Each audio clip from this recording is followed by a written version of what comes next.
That worked.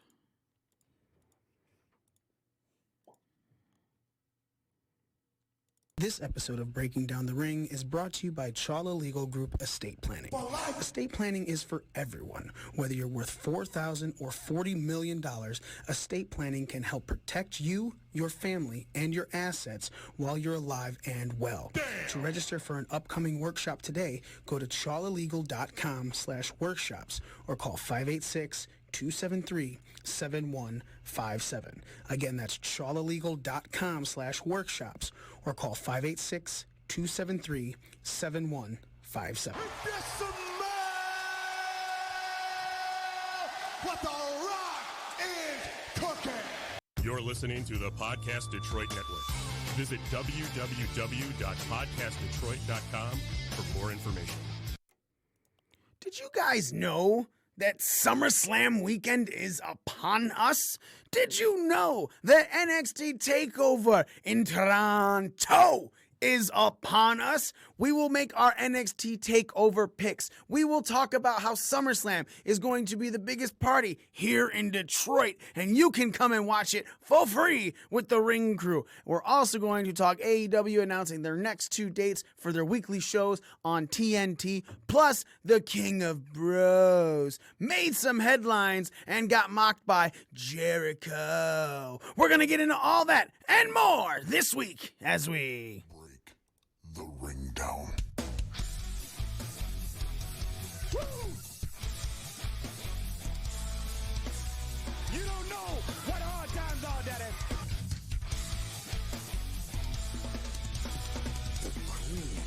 Rise to the top, oh yeah.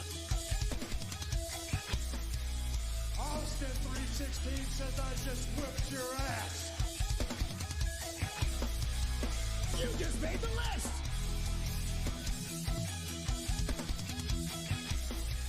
This right here is a family. Hey, this is professional wrestler and professional podcaster Colt Boom Boom Cabana. My name is Killer Cross. This is The Smoke Show, Scarlett Bordeaux. What's up, guys? The After Machine, Brian Cage. This is Ryan from Pro Wrestling Tees. Sadly, you are not listening to The Art of Wrestling, but you made a decent choice because you're listening. You are now listening to... And you're listening And you're listening to You listen to Breaking Down the Ring. Breaking Down the Ring. Breaking Down the Ring. Breaking Down the Ring. Breaking Down the Ring. Break it down. Oh, it's true. It's damn true. Ladies and gentlemen, you are listening to the most inappropriate pro wrestling show in the motherfucking world. You're listening to Breaking Down the Ring. We are your ring crew. I be Smith. I be Nick.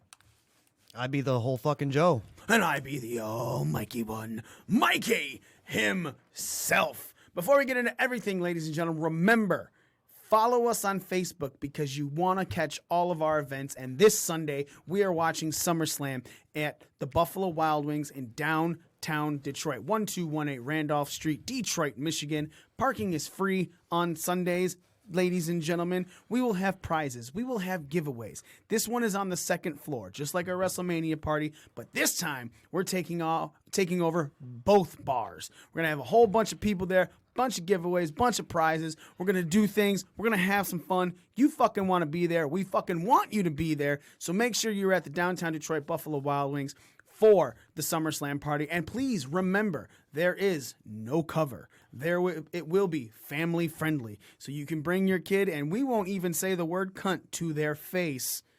To their face. To their face. To their face. It's the only time we won't say it. We won't, hey, what can I do for you, you little cunt? No, we won't do that. We're not Marshawn Lynch right now. I mean, maybe we will. I'm not, I'm just going to go ahead and put out a disclaimer. We're the most inappropriate wrestling show in the world for some reason. Because we don't give a fuck. Yep, that's it. So, ladies and gentlemen, make sure you show up to the Buffalo Wild Wings in downtown Detroit, and let's get it on with the discussions for today. First and foremost, boys, how we doing today? Smitty, how you feeling? I live in color. Oh, all right. Fire Marshal Bill. Nick, what you doing, man? How's the belt holding up, bro? Cunt. Oh. It's all right. Not bad. Yeah? Yeah. Is it looking good in your house? Goddamn Tourette's. I'm getting close to being able to fit it around my waist. I've been shedding some of the pounds. So is the kid rocking the belt yet? No. Oh, Nope. She's Good. held it a couple times. that's bad. I just make sure it's by the ends. By the end. Definitely Not- don't want it in the yeah. center. Yeah. Don't touch the Well, middle of the belt. Yeah, you remember the ends though were the other side of the man's body. There's really no And there's not. safe spot on that Yeah, thing. Callie, if you're listening, go wash your fucking hands. It's woo, man. I am so glad we're getting a brand new fucking belt for this. So My kids are not on that belt. Joe, how are you doing this week, sir? Oh, I'm happy to be here. I'm done with dealing with humanity, and I'm happy to be here to talk some wrestling, drink some beer. So let's do this. Before we talk about wrestling, I do want to talk about Joe's presence on Facebook. Let it be known for anyone, if this show brings you anything, it should bring you a friendship with Joe on Facebook. And just so you can see where Joe replies on things, random things that you're not even fucking that interested in. All of a sudden, Joe will have a comment, and then the entire fucking world gets pissed off at Joe. That's the greatest thing in the world. Because he doesn't like something. It blows my mind. The last one was fucking Hobbs and Shaw. When he's like, he goes, this Fast and Furious franchise he thinks is the worst fucking thing in the world. And so this is still wrestling because it's The Rock. And fucking someone was like, you fucking suck. And it was like, what? And they're like, yeah, you're a piece of fucking shit, Mark, blah, blah, like, ripping into his ass because he said that the Fast and Furious, all he said was the Fast and Furious franchise is one of the worst franchises in movie history. How dare you? He doesn't like it, and that's fine. But then people attack Joe. So then Joe comes back, says, listen here, you piece of shit. Finally, that's the first time I called anyone anything on this fucking site because I only don't care about the fucking movies. But now you're attacking me, so I'm attacking you. And then people get real pissed off at Joe for attacking the Mac. And It's then weird. I love the rant he went on inside the chat about like people and their fucking opinions. It's great. I personally singled out each and every single person on that did. thread with a specific attack, rebuttal attack at that, but it was a specific one to each different person. And also in Joe's defense, the Fast and Furious movies are overrated. It was so fun. I just buried the fuck out of people. It's great. I have never watched the Fast and the Furious. I saw the movie very first one, and that was enough. I've Now never- they have like Transformers and like, aliens in them and shit. I've never or watched it something. for I don't- anything more than I want to see what they're doing now. You know, I've never gone to any Fast and the Furious movie and go, man, this is a cinematic masterpiece. Even the first one, it was. I'm still gonna see Hobbs and Shaw. It was Point Break with cars. Yeah, I enjoyed the first one. I was like 18, 19. I was like, it's pretty fucking cool. I'm gonna see Hobbs and Shaw. Why? Because The Rock's in it, and 2, I have AMC A-list, so I You can get see free, three you get free free movies a week. month. It was a week, or I thought it was a month. A Yuppie. week. Oh wow, I need to go ahead and do Yeah, that one. it's AMC and it's IMAX, it's 3D, it's anything that Yeah, they have. anything they got. $20 a month, and you get to see 3 free movies a week. Nice. Yeah. Dolby Atmos theaters. Yep, exactly. Yeah. So fucking, I don't give a fucking shit. All right. That being said, I'm doing great. Thanks for asking, guys. Let's talk about some AEW news. AEW has a lot of stuff going on right now, and they're dropping new videos left and right because their chicks are there left and right. But they made an announcement after one of the more recent being the Elite videos where a lot of things were bleeped out onto their next 2 shows, weekly shows for our AEW on TNT. The second week, they're going to be in Boston, Massachusetts. And the third week, they'll be in Philadelphia, Pennsylvania. Been there. So these are 2 pretty decent-sized wrestling towns. Let's be very honest. Oh no, those are Mark cities. Boston is a popular city, and I fully agree that Philadelphia is the purest of Mark cities. Philadelphia will let you know about yourself before you know about yourself. And they 2300 are arena. very unapologetic with it, and that's spectacular. If they don't like you, they'll let you know. They're not afraid to let you know. So let me The start. home of ECW. So I'm going to start with you, Joe. They announced Boston and Philly. Do you think that this is going to be a sellout situation like their first? Because they sold out. They sold out in fucking Washington, D.C. That's where their first show is going to be. That sold out. Do you think that we're going to be looking at 2 more sellouts with Boston? Yeah, and- I mean, I wouldn't be surprised if the first couple of months of shows just sell out just due to the cool new kid on the block coolness factor, you know? All right. I mean, they're really cool right now. They are. So I think that'll carry them at least a month or 2 into TVs. And Philly will be a good test Because if they don't like something, they'll let them know, even if they are the new cool kid on the block, you know? Yeah, Philly doesn't give a shit about your status. But if they can get over in Philly, that'll be huge for them. And that'll also bring in that hardcore fan base. Yeah. Smitty, so you're thinking, are these two good cities to go to for AEW to keep it going? Yeah, because Boston's a big sports town, and let's say Philly's one of probably the most hardcore marked town when it comes to professional wrestling. Do you think it is the most hardcore marked town, or do you think somewhere else might be? I think it's between there and New York. Really? I would have thought Chicago. I would say Chicago would be in my top 3. I think Philly's tougher to get over in than Chicago. Okay. And I say Chicago is more so, right, and that's more. Chicago's of a like a one. raucous crowd, but I think they're more apt to cheer for people, whereas Philly, they're probably looking for something- tougher on people, more critical.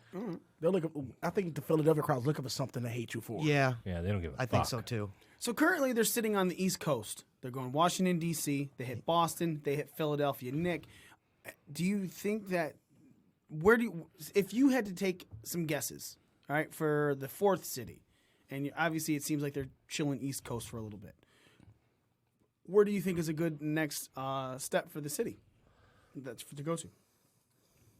Well, unless they backtrack, I honestly think Detroit's got a good shot at it. Yeah? I was thinking the same thing. You know, That of New York. Detroit, I mean, seems like they usually sell pretty well, sell a lot of tickets when, WWE comes to town. And I think there's like you said, AEW's hot right now. So What building would they run in New York, and what building, if they came to Detroit, do you think they'd run? Hammerstein Ballroom in New York. Yeah, that's probably right. Detroit. How big is the Hammerstein Ballroom?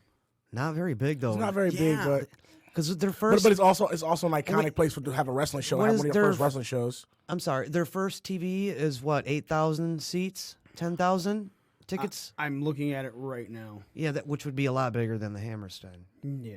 What's it? But Hammerstein would be something easy, and it's also an iconic place for If it wrestling. was, that would, yeah, of course that would sell out like immediately. And then like Detroit, I'd probably see them maybe at the Fillmore, or actually go out to Royal Oak and do something at Royal Oak Music Theater maybe. How many people respectively can both those facilities hold, you think? For what now? The Fillmore or Royal Oak. Royal Oak Music Theater. Royal Oak puts in 2,000. So they're way beyond Royal Oak. I don't even think they're already at a fucking arenas, dude. Let's be very honest. Like, they're at the Agganis Arena in Boston, and Who plays there? Is that like a minor league hockey team or something? Leah Chorus Center in I couldn't fucking tell you. I'm just literally looking at the photos right now. 925 Commonwealth Avenue, Boston, Massachusetts is where they're going to be, and for Boston, and it is and they'll be at the Leah Chorus Center at Temple University. They'd be in for college. Philadelphia. I would. You know what? You're right. I wasn't even thinking about it. Let's take a look at this. Leah Course. So yeah, it was, Detroit. That was one I thought would be harder when see where they would book. Leah Course Center has a capacity of 10,200, and the Agganis Arena, and that's 10,200 where without adding extra chairs, right? Yeah. there's not many spots in Detroit that you can go like in between, 2,000 or 3,000 seat Royal Oak or Fillmore to a 20,000 seat arena like Little Caesars. That's what I was thinking. Boston is 7,200. The Agganis So Arena. Hammerstein would be a good fit still for our first show. Or where did they used to do Raw at in New York when it first started? Hammerstein. Wasn't Hammerstein, was it? Yeah. Okay. Yeah. So the Hammerstein ballroom capacity is a grand total of 2,200. That is It's way smaller. Yeah. well, it's so in people. Madison Square Garden holds 20,000. Radio City Music Hall holds 66,000. Not 66,000. Sorry, 6,000. God damn it, 6,015 people. If you're looking for Detroit, right? And you're looking for thinking Little Caesars Arena capacity. Little Caesars Arena holds That's a grand 20,000. total of 21. 19,515. Let's say about For 20,000. hockey, 20,491 for basketball, which means you can get 22 if you're putting in wrestling and you're putting in those extra 200 trips. 2,500, 2,005. Yeah, whatever. Yeah, we know where you're going. I know what you're trying. I'm not. I know what the fuck I'm trying to say. I know we got preseason football coming, so So, Maybe four. so okay, then let's talk. So we think Royal Oak Music Theater, not Royal Oak Music Theater. We're thinking maybe the Fox. You think the Fox could do? the Fox is just really awkwardly shaped. Okay. For that, so How I many couldn't see does a it show seat, there. though? Because the Fox is just the way the Fox shape. The way the Fox is actually shaped and put together. I don't think it will be a good place to try to host a wrestling show. Where the Fillmore is a little different. Well, and like I don't know about the Fox's seating on the floor. 5,174 for Fox Theater. If you can take out those seats, because obviously at Royal Oak they had it basically, with NXT, it's on pretty much the main floor. Yeah. So I don't know, man. And they don't really use fucking Kobo for. Yeah, Joe. Anything. Yeah, Kobo. Oh, Kobo actually would be a nice one. Because that would be good. Yeah, Kobo Center. Yeah. It might be a pretty decent spot for them. Yeah, because they could have the floor and everything. Yeah. Yeah, the main Yeah. exhibition room. Yep. Kobo Arena would be actually, unless you go to the outskirts. If you, like you said, you can hit a couple things. Like if you go to, let's say, what's the Michigan's basketball? Chrysler Arena. Chrysler Arena. Yeah, they could go there. Oh, the Palace is still up, isn't it? Oh, they turned down. I forgot they blew down the Palace, didn't they? No, it's still still there. up. Oh, the Palace. Palace is way too big. Yeah. You just on the outskirts. 13,751. There you go. So you can go to Ann Arbor. Do it in the Michigan area if you're going to do something like that. And I think I would travel. I would go to Ann Arbor for a fucking Wednesday night. I mean, we would honestly have to have no show that night. But let's be honest, we have no idea what our schedule is going to be starting in October anyway. Yeah. Because we might. Yes, we're a Wednesday night show. They said Jesse said that they filled the MGM Grand Arena and they should do the T-Mobile Arena next. Well, T-Mobile is. That's in well, fuck. Where's the T-Mobile? If they're going out to Vegas. Oh, if they got to Vegas. Yeah, things like that. So these are other arenas that are just as big. I mean, again, so Motor City Soundboard. Motor City, if you can get Motor City Soundboard or one of the casinos, we got MGM Grand out here. And if they've already done work with MGM, booking another MGM shouldn't be too hard. Motor City Soundboard capacity 1,500 seats. So Motor City or MGM? Well, No, Motor City Soundboard. oh, is never too mind. small. Too small. It would probably be better to do like a college's basketball thing. I would love to see them In the city. closer to here, but that makes sense. What is it? Spartan Stadium for Michigan State? Yeah. No, that's their football. That's their football thing. Michigan State basketball. Eastern is like the Eastern Michigan Convocation Center or something. And The Breslin Center. Yep. There it is. So the Breslin Center. Let's see. Capacity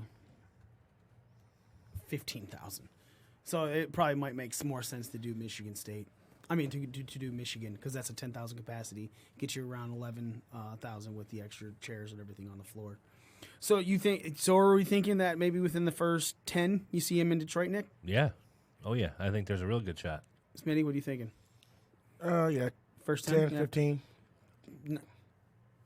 Why would it take longer than 10 weeks? I think they're because the way it seems like they're progressing, they're going further east and they're not coming back this way yet. You can't go further east, sir. Outside of going Unless to you're York. going to the water. No. Boston, and then Philly, and then Detroit. Like it's kind of You can still hit New They're York at that already point. east. yeah, they're already east. We're talking 1,000 They miles got apart. they're starting east and they're going to make their way back west. It looks like. I feel like we need Chris Farley here from Wayne's World. He's like, coming through to Chicago. It's way to Detroit. So, Joe, are you thinking the same thing? Within the first 10 shows, we might see something AEW here. Yeah, because what are the major hot spots around the East to Midwest area. They're already doing Philly and Boston. You got New York. Chicago's already here. Us, Chicago. I mean, maybe Cleveland. You could do something in Cleveland. Yeah. So, but yeah, with all those cities, and there's still, what 3-4 more spots to fill in the top 10. I don't see how Detroit couldn't be a spot. I mean, there's 10 at the latest. There's so much I think history they're of wrestling in Detroit. This is a wrestling town, you know. We had big time forgot wrestling about with the Sheik. We had 2 WrestleManias. We've had tons of special moments The in city's Detroit. on the rebound, you know. Yeah, Not it has according been to Fox. Not for, according to for Fox. 30 years. It's been on the rebound, but that's neither here nor there. For But yeah, another dude, show. I think they'll be. I don't know, but going to the Breslin Center, that's in Ann Arbor, right? No, the Chrysler Arena is in Ann Arbor. Where's the Breslin? Breslin was Lansing. East That's Lansing. pretty far, like from the Metro Detroit area. I think if they came here, they'd want to keep it close to the metro area if possible. But the question is, where would they go? That's the Chrysler Arena makes sense as it has a 10,000 seat capacity, and it's Ann Arbor is Even Ann Arbor isn't that close to the Detroit area, you know. But right. I agree, but it's about 30 minutes outside of the city of Detroit. It takes. I'd see them going there before Lansing. That's what I would think. Yeah, and especially because it's smaller. If you're trying to fill out 15,000 seats at the Breslin, What was the Kobo issue? there's no Kobo issue. They could go Kobo. How many does that I don't seat know. again? It I doesn't don't- say. But Kobo is like once again, Kobo Exhibition Hall is Kobo Exhibition Room is a large exhibition room, but But even like Cobo Arena, I can't think of the last thing that. I've that seen was wrestling there. at Kobo Arena when I was a little Yeah. kid. They used to run house shows there. Saw Deftones there. 12,000, man. If they did a seat at a Kobo Arena, See, I and think they'd be all pretty much floor I seating think too. I think you'd more than likely see them there. But that's my only problem with it is there's no risers. Yeah, like I say, Kobo will be all. I mean, I it's guess you all could put in floor seating. risers. They could. I'm Or sure put they in could work their benches. way around that. They got Or put in those benches like you see at high they school got a basketball good games. they got a good crew. They got the money to back a good crew. They'll figure it out. So I would like to see AEW as at least for a fucking weekly event here. And okay, so they're selling out everywhere. Are you thinking that they're going to sell out if they come here? Yeah. Yeah. For sure. All right. And we'll get people traveling from Canada to come here. Yeah, that too. You're gonna get some people from a bunch of people from Windsor and maybe Toronto, and everything in between. Nice. All right, boys. Let's move on to a wrestler in NXT that is making a lot of waves. Mikey's favorite. Bro. Mikey's favorite bro. Talking about fucking Matthew Riddle. Matt Riddle was a huge critic of the Undertaker Goldberg match that happened in Saudi Arabia. He wasn't the only one. Right? Agreed, though. He wasn't the only one. However, many people also attribute it to Goldberg taking that shot and it just putting him loopy. And the minute you go loopy in anything, because a lot of people. So what was it? A fucking 6-minute match, 7-minute match, something like that. Most people say the first half of that match was good, not great, not spectacular, but no one was like, "Oh, fuck." And then Goldberg kind of went wonky, and then it just got weird. And that's fine. I understand that. You know, you fucking have a concussion, it takes you out. It's kind of probably a reason why Goldberg came back and is announcing that he's going against Dolph Ziggler at SummerSlam, which we will get into. But so Matt Riddle had a big problem with that. And then it wasn't fully out that it was Goldberg versus Ziggler yet, but That was always a it rumor. was leaked. And there was a photo of Goldberg versus Ziggler at SummerSlam. And Matt Riddle had shared that photo and said, "Make it a triple threat, bro. It's what the people want." Bunch of hashtags. Shawn McElroy quoted it and said, "Super King of Bros, you should read I Am Jericho's first book. Here's a snippet about why cutting LOL promos at older performers," in parentheses wrote Goldberg, "isn't a good look. Always appreciated that about watching Chris." And here's the snippet of his book. It said, Jericho goes, "I learned an important lesson, the first of 3 seminal moments in my promo development. I had done an interview about my first match with Bulldog, and I was talking about how old and slow he was, just burying him. I thought it was pretty good until I walked back in the dressing room and Bulldog stopped me in front of everyone.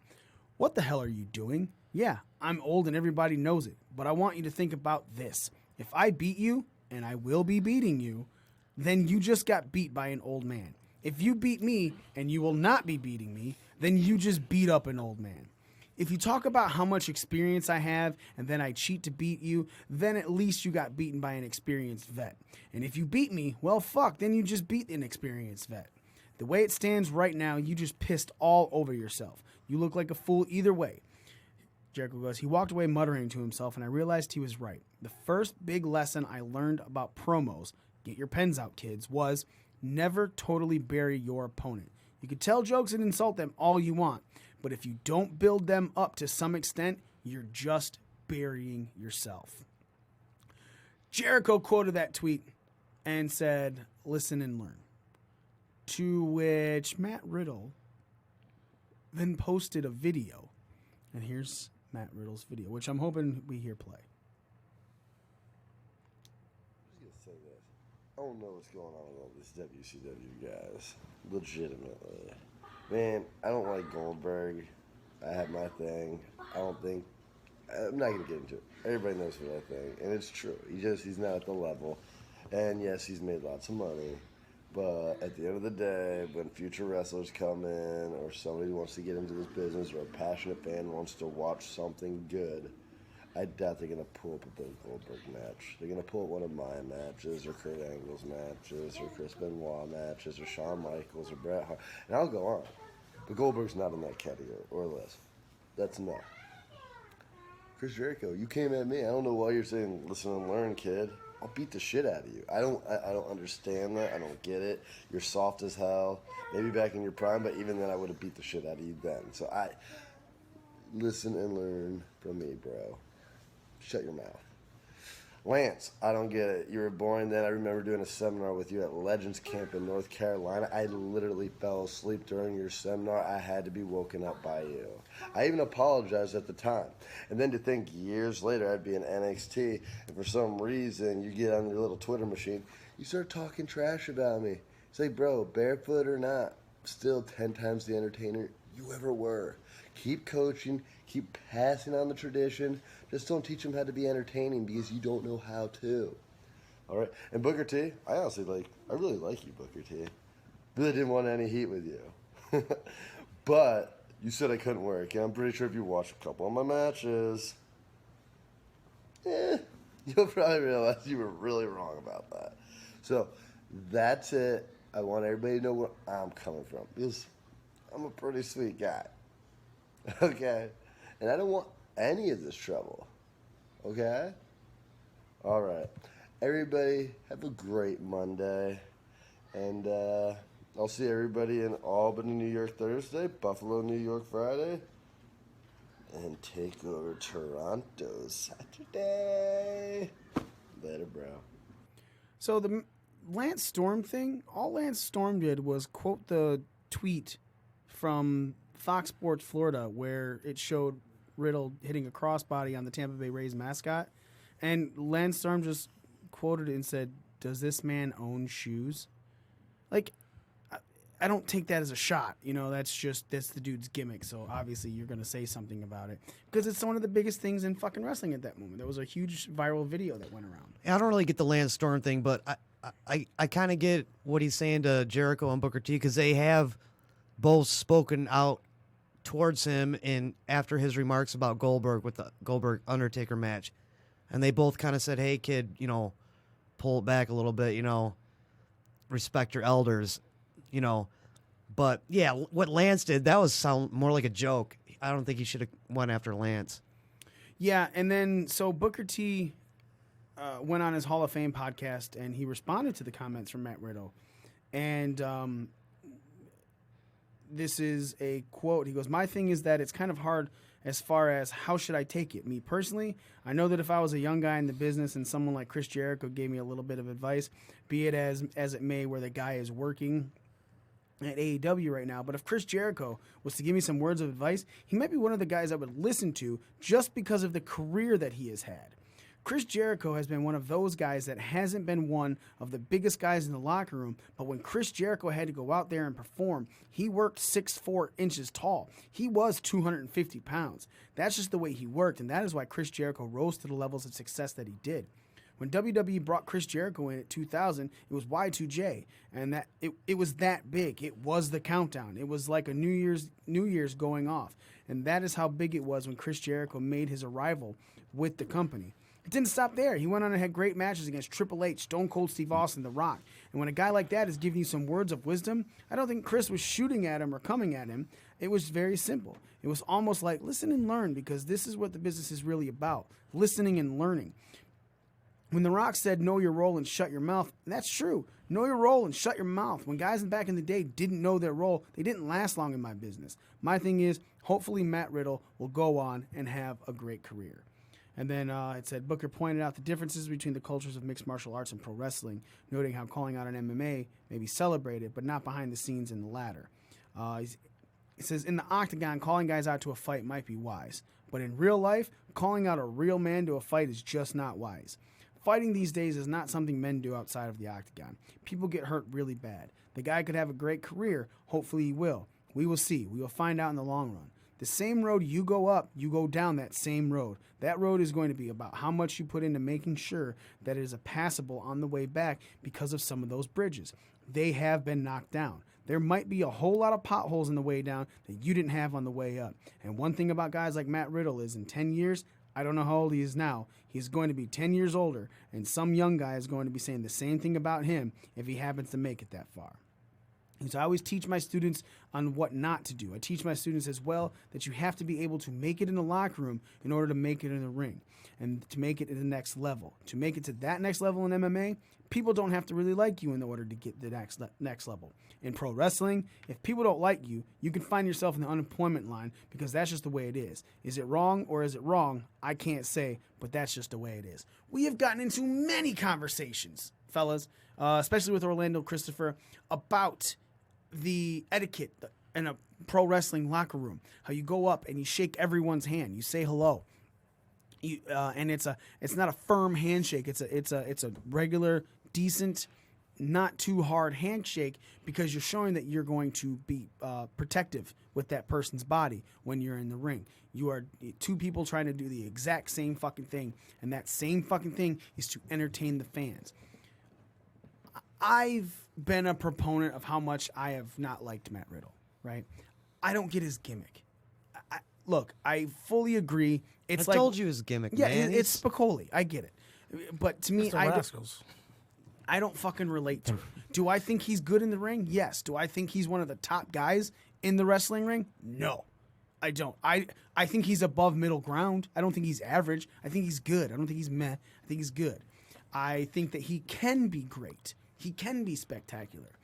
But at the same time... He's had some really good, really entertaining matches. Right. I thought against Dream, Gulak, his last match in Evolve, which was against, I believe, Keith Lee. I'm sorry. No. I'm sorry. It was against J.D. Drake. Yeah, it was J.D. Drake. And that was really good, too. Keith Lee's last match was against Riddle. That's right. Yeah. Which was also very good. So, yeah. He's not a top guy, but he can have great matches. I don't know as far as his mouth and his attitude. Like, did you guys watch any of that Viceland show, The Wrestlers? I haven't seen any of the wrestlers yet. Well, they did one on episode on the indie scene, and they showed a lot of Evolve footage when Matt Riddle was still there, and Matt Riddle was asking Gabe Sapolsky, like, hey, man, is it, like, okay if I sell my merch while there's a match going on? And Gabe Sapolsky's like, well, no, not really, because then you'd be disrespecting the wrestlers in the ring, and if you're out there selling merch, then you're taking attention away from the guys in the ring, and that's considered disrespectful. And so I can see kind of where I'm thinking to myself, man, you got to ask that question. You don't just like already know that.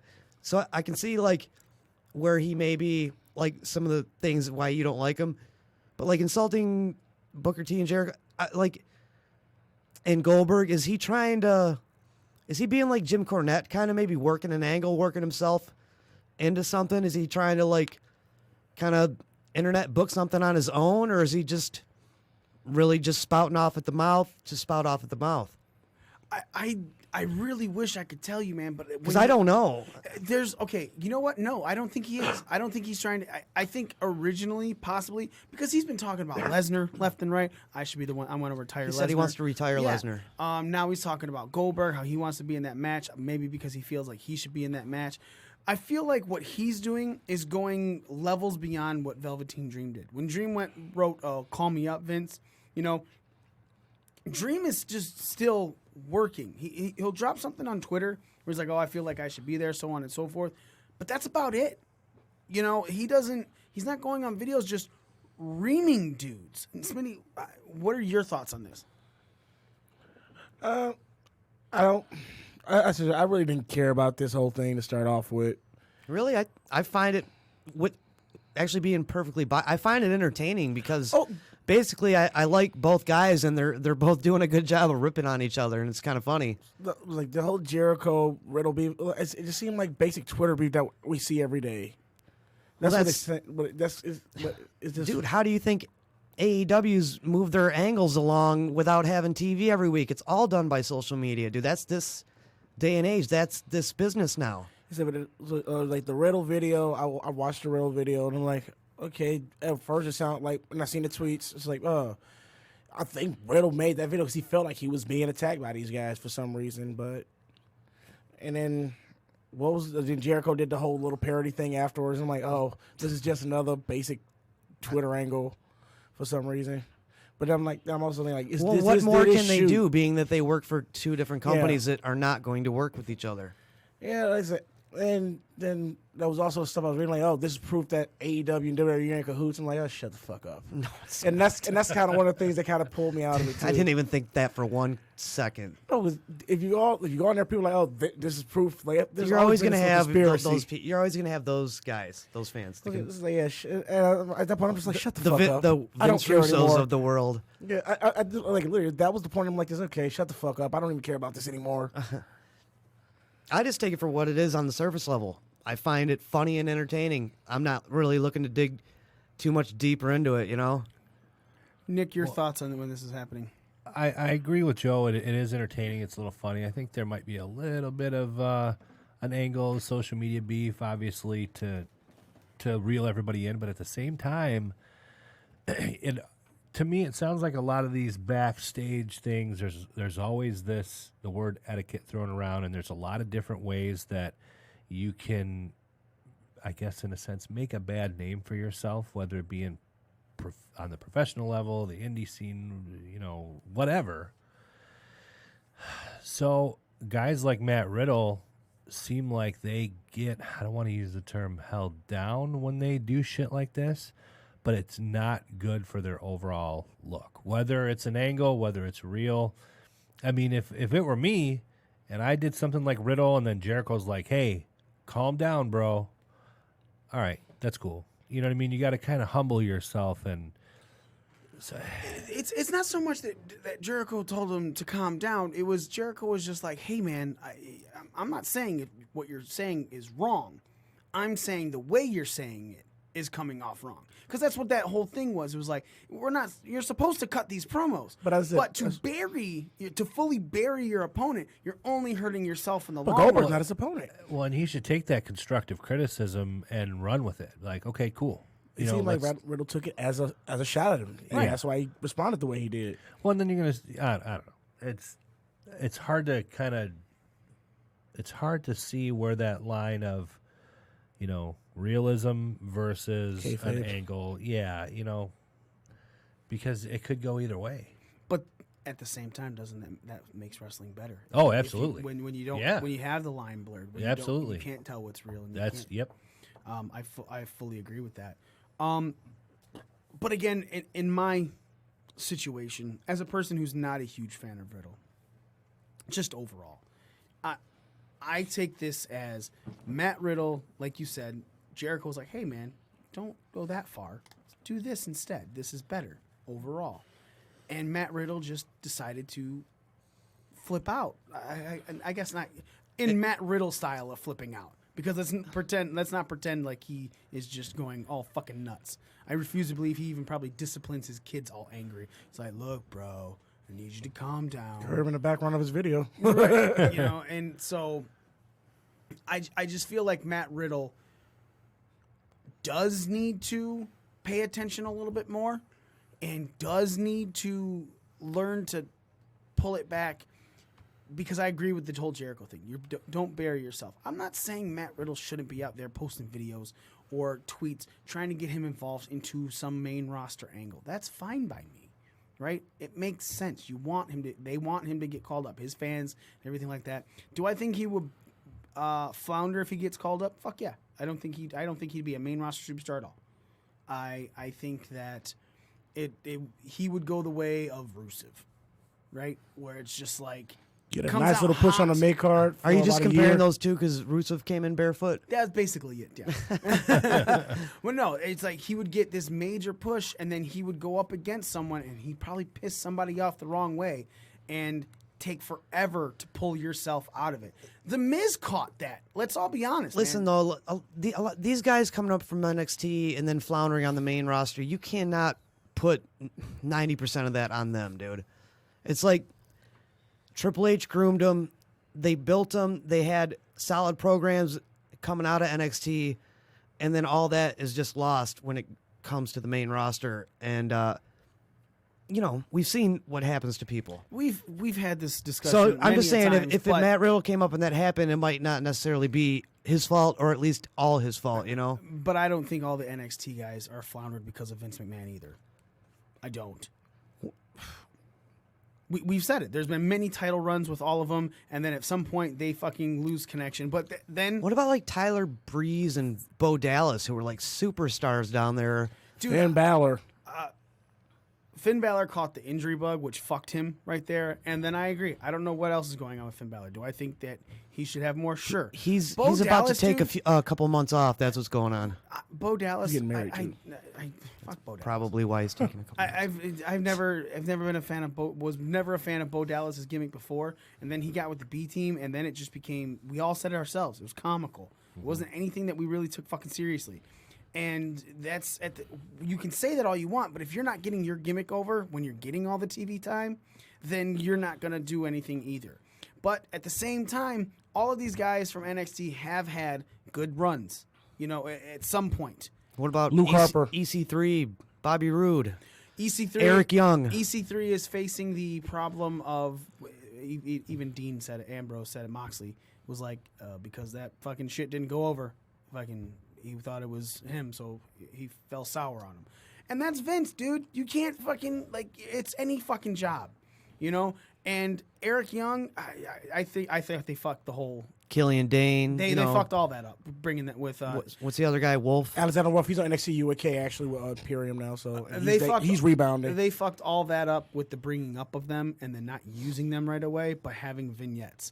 No one's going to buy into that, especially when anything happens. But we're getting on a sidecast. So that being said, I think that's Matt Riddle's future. I don't think Matt Riddle is going to be good enough to be a top contender. Look, Samoa Joe is an outside guy, but also came from NXT as well, and he caught some injuries, but he's still being thrown into. Do I think he should win more? Sure. Yeah, they're beating him too much, man.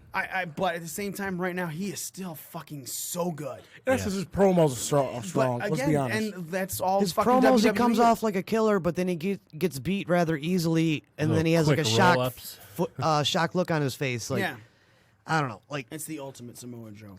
However, I don't think Matt Riddle. Version of Sami Zayn.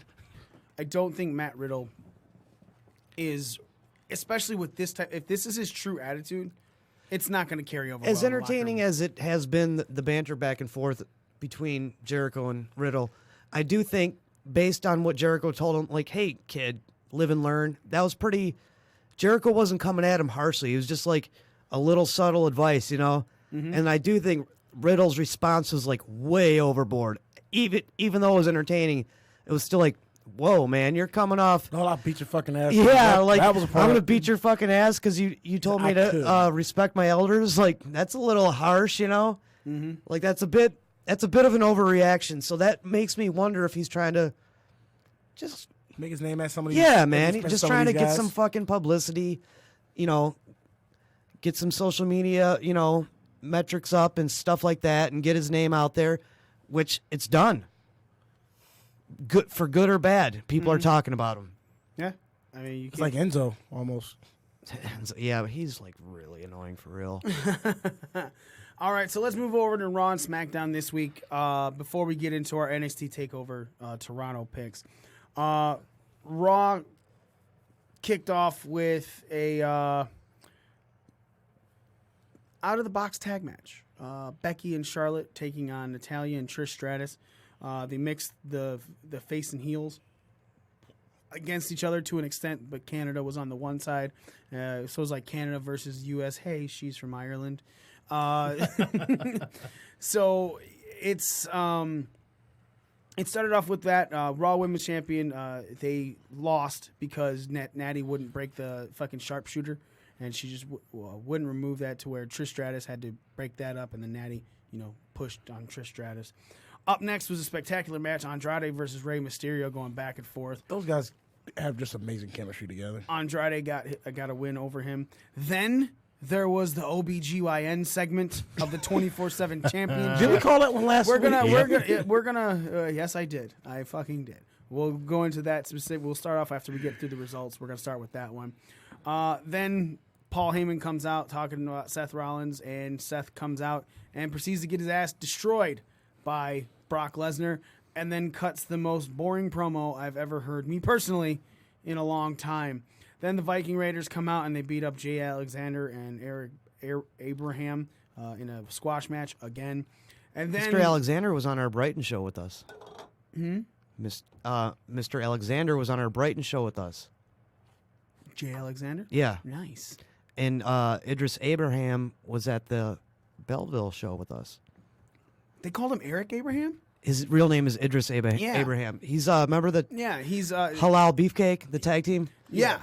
Yeah, that's him. Okay, I knew those fucking guys. Yeah, I was watching with my girlfriend. I'm like, I know those guys. I know those guys. One of my buddies actually went to EMU with Idris, had a class with him. Nice. Yeah.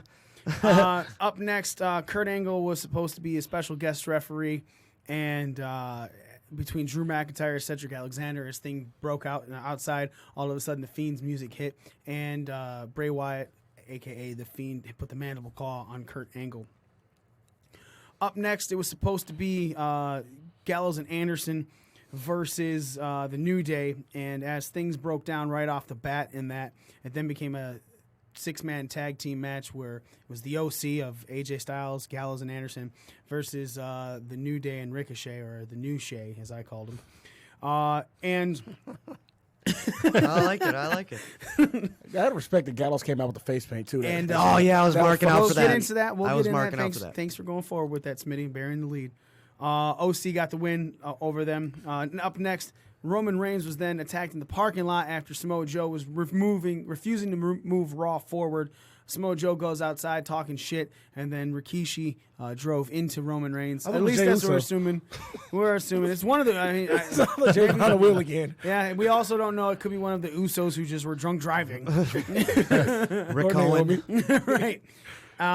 Then it was a fatal four-way match, elimination match to decide who are the new WWE Women's Tag Team Champions. After the Iconics were eliminated first, then Mandy and Sonya Deville were eliminated second. It became down to the Kabuki Warriors versus Alexa Bliss and Nikki Cross. And Alexa Bliss and Nikki Cross went over and are your brand new WWE Women's Tag Team Champions. And then was the contract signing. Miz and Dolph Ziggler. Ziggler comes out, cuts his little promo after Miz cut his, and then Ziggler just signs the paper. Well, then Miz goes, well, you dumbass. You should have read the contract a little better because it's not me. I can't wait to face you on Raw next week. And Ziggler, like, Raw? And he goes, yeah, should have read that contract better. You're facing someone else. Ziggler looks at Shawn Michaels, and HBK goes, it's not me. And then all of a sudden you hear, doom, doom. Goldberg's music hits. And then Goldberg comes out. He signs the fucking contract. He takes his microphone. He looks at Dolph Ziggler, who's sitting on the outside of the ring, and goes, hey, Dolph, you're next. And Raw ends in a great fashion. I thought so. So let's start off with what we called for the OBGYN segment of the 24/7 championship. Inside the room, Mike Kanellis is telling his wife, just lay down and relax. It's fine. He hugs her. He lays her down. And the OBGYN is the female referee for WWE. Oh, she NXT. turns around and no, she's in WWE. She did some things on SmackDown as well. Okay. And she does the 1, 2, 3. And Mike Kanellis runs out of the OBGYN room as the new 24/7 champion, only to run into R-Truth and Carmella. And drag. Who flipped roles as Carmella was the baby daddy. And R-Truth said, "Oh no, my water broke." And then he pulled the baby out, threw it at Mike, pinned him, and ran off with the 24/7 title. I will be very honest. When it first started off and they were showing this OBGYN and a wall of it was a curtain with art on it, I was like, what the fuck is this, man? Come on. This is fucking horse shit. You're not even going to make it somewhat believable. And then it did Everything not happened. It didn't fucking matter. It didn't fucking matter. Mike Kanellis pinned his own wife. He grew a pair of balls. So we were talking last week, and I said, if that happened, does it take Mike Kanellis away from the burial? Not like completely buried, but someone threw a rope down there and he grabbed it and he's trying to climb out right now. Honestly, it did. So everyone said no. Everyone like, no, he's too far. Yeah, I gone. say no. So Joe, okay, so Smitty obviously just said a little bit. It looks like he could pull himself out of this with that turn. Ish, because it wasn't like a total heel turn, but it was definitely a comedic moment where he made you go, holy fuck, that just happened. Joe, are you thinking that if they continue that way, where he's like, shut up, I don't want to hear it right now. I want to be a champion too, because now he's a 2-time 24/7 champion. What do you think about Mike Kanellis' character with that? I think they can't. I've used this term before. I think they can't put the toothpaste back in the tube. I think he's already been buried so far down that they've emasculated him. They've humiliated him. And now, like I told my girlfriend too when we were watching, he's going to go out there and lose his belt. And then Maria's going to be really pissed. Like, she's going to have his vagina lips in a vice now. And so it's just going to be further burial of him because she's just going to it depends on what verbally destroy him next week on TV. So, no, I don't see him coming out of this. Could even happen at SummerSlam. Can it be? Yeah. R-Truth looked like Shanae from Heart. Because now the burial's going to continue and its intensity is going to be greater because he lost her title. So she's going to be just pregnant, fuming. So, Smitty, you said it seems like someone threw him a rope, and it's possible that he might be able to, in time, pull himself out, but it really depends on what's coming next for his character. That's what's coming next for his character is not going to be good. Listen, but if Joe was saying, if it's going the way Joe was saying, yeah, the burial goes further. If he continues to try to bring his masculinity back, kind of keep showing that, yeah, I'm still a man, damn it. It could pull him up to a certain level. I'm not saying he's going to be running 205 live and within the next month or two, but even if he is, that means absolutely nothing. Yeah, he might chase after the 24/7 title for a little bit. Maria could get up his ass and be like, "Bitch, go get my title back," and then maybe he'll win it, and then she'll make his ass lay down again, and, emasculate him further. Right. Fuck you. But at least he's getting TV time. Kick him in the vagina a couple times. Well, I said that is the bright part about it. At least Mike Kanellis, who is a great wrestler, is getting TV time. I don't know if he's a great wrestler. Hey, he's spec-fucking-tacular. I don't know what you're talking about. Fucking love the miracle. Mike Kanellis. He's not even testacular. Testacular. He's testicular. He's vagina-ticular. Ooh, vaginalitis. Yeah. Our poll for Raw. Swollen lips. Obviously, after Raw ended, we post our Twitter poll asking what people thought of Raw. Thumbs up, thumbs bar, thumbs down. 54% thought Raw was a thumbs up. 30% thought Raw was a thumbs bar, and 16% thought Raw was a thumbs down. Nick, where did Raw land for you? Up, bar, or down? I voted up. Okay. Yep, definitely voted up. It had its moments, as it always does. Right. But especially with the ending, couldn't have worked out any better. It was nice and shortish and sweet. Do you think that Goldberg coming in adds to SummerSlam excitement? And, okay, let's not say do you think. For you, does Goldberg coming in, even though it was partially, spoiled and stuff, does it add to SummerSlam for you? Man, that's tough. I would say no, only because I feel like he's going to SummerSlam so Ziggler can put him over. You know what I mean?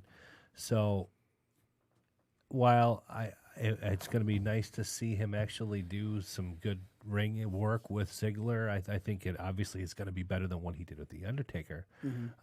But no, I mean, it doesn't really. He did get a big pop. He got a big. He pop, always does. Yeah, You know? I mean, people do love Goldberg. Let's not argue. Yeah. So, okay, Nick, is this match with Ziggler over or under 4 minutes? Under. Under? Smitty, what do you think? Under, like, Under? it's Ziggler. That's the Okay, Joe, where are you at with that match time? Over or under 4 minutes? Just the time? Yeah, just the match time. Under. Under? Okay. So we're thinking this is a Goldberg squash on Ziggler. Yeah. I just think Goldberg, he said, we all know he wants his retribution. He feels humiliated after the Undertaker match. So they're like, poor Dolph Ziggler, the worst thing to be known in the wrestling industry, is like, well, we can have Ziggler's a good hand. He can bump around for him, and make him look like $1 million. Here, Ziggler's a perfect guy to make Goldberg look good. Now, is it also the fact that this might lead to something later for Ziggler? As in going up against HBK or something, maybe at Mania or later. I would like to see that, actually. Joe, you said you'd like to see that? Yeah, I would. I don't know if that's. I can't say if I think that's where this is leading. I don't know, but would I like to see it? Yeah. Smitty, I think it's leading to a HBK Ziggler encounter in Saudi. why do you say that? Because Saudi wants Shawn Michaels. Yeah. They want, and they'll pay for him. You think that's more likely than Mania? It's way more likely than Mania. And that's October, right? Actually, yeah. You know what? That's That's a pretty good idea you got there, Smitty. That's I think this leads more to getting Shawn Michaels and Ziggler together at Saudi. You may be onto something there. Look at you bringing out smart fucking points and stuff. It's like you fucking thought about something today. I like it. Now, back to Monday Night Raw. I said it on our Twitter machine. Other people said it. Luke Gallows came out with the face paint, and they said it was a new look for him. New fucking tights for the boys, the Good Brothers. Definitely coming out looking like old school and getting the win at the end of the day over Xavier Woods in the New Day. Nick, you bought in. You've been bought into the OC, the club, them for weeks now. We've said it. It was Smitty who was on the fence, and even last week, Smitty still won't say yes to this. But Nick, you're watching this. You're seeing some of the way that they're going with how they're coming out now and looking like that. What are your thoughts on? Could this be a faction that runs for a while? I think so. It seemed as though they had some new life, especially this week. They had some new life a little bit. Working a little bit faster in the ring, and I think the intensity level was bumped up a notch. And yeah, I mean, they looked really good. I'm sold. So Smitty, you're the only one, because even I think Joe last week was like, yeah, I've paid my ticket. I've bought in. I hope it doesn't go the wrong way, but I've bought in. You're still like, I'm not walking up to that window and handing any cash yet. Are you finally buying in after this week for the OC, the club, whatever? Yeah, I'm at the ticket window. No. Did you pay your money and get your receipt, Smitty? Did you buy in? Or are you just holding up the line for the people behind you that want to buy in? I'm bought in. Yeah! Because like I said, I'm like Joe said, marked out for the face paint, and these guys look strong. They look like they did. This is what I wanted from them since the beginning, for the most part. It's just kind of a tainted liking them because this should have happened 5 years ago or 4 years ago. So let's go back to what you then said about Mike Kanellis. You said he's buried so far, there's no way to get him out. The fucking Good Brothers were buried. They were buried in oblivion as far as the card goes. Every now and they then weren't emasculated on live TV by their wife. That's a whole nother level, dude. Okay, but man, that's a whole nother level. They had a whole gimmick about dick kicking, so there was a whole fucking thing with that. They were doing that the Southern Championship Wrestling, the stuff. They brought that up. We're still losing in those matches. When they were coming out on SmackDown Live, they were losing pretty quickly. They were the first ones eliminated in gauntlet matches and things like that. They were made to look like they were not some kind of force at all in any way, shape, or form. That's kind of Vince's history. He takes the hottest act out there, signs them, pushes them for a month or two, and then They ride the pine and okay, he buries so- them but that- we're down not the card talking into about that. oblivion. We're not talking about that at all. Okay. I'm talking about they were put down. Yeah. Now they're back and they're looking really strong, going like the way that they have looked like they should have been for the longest time.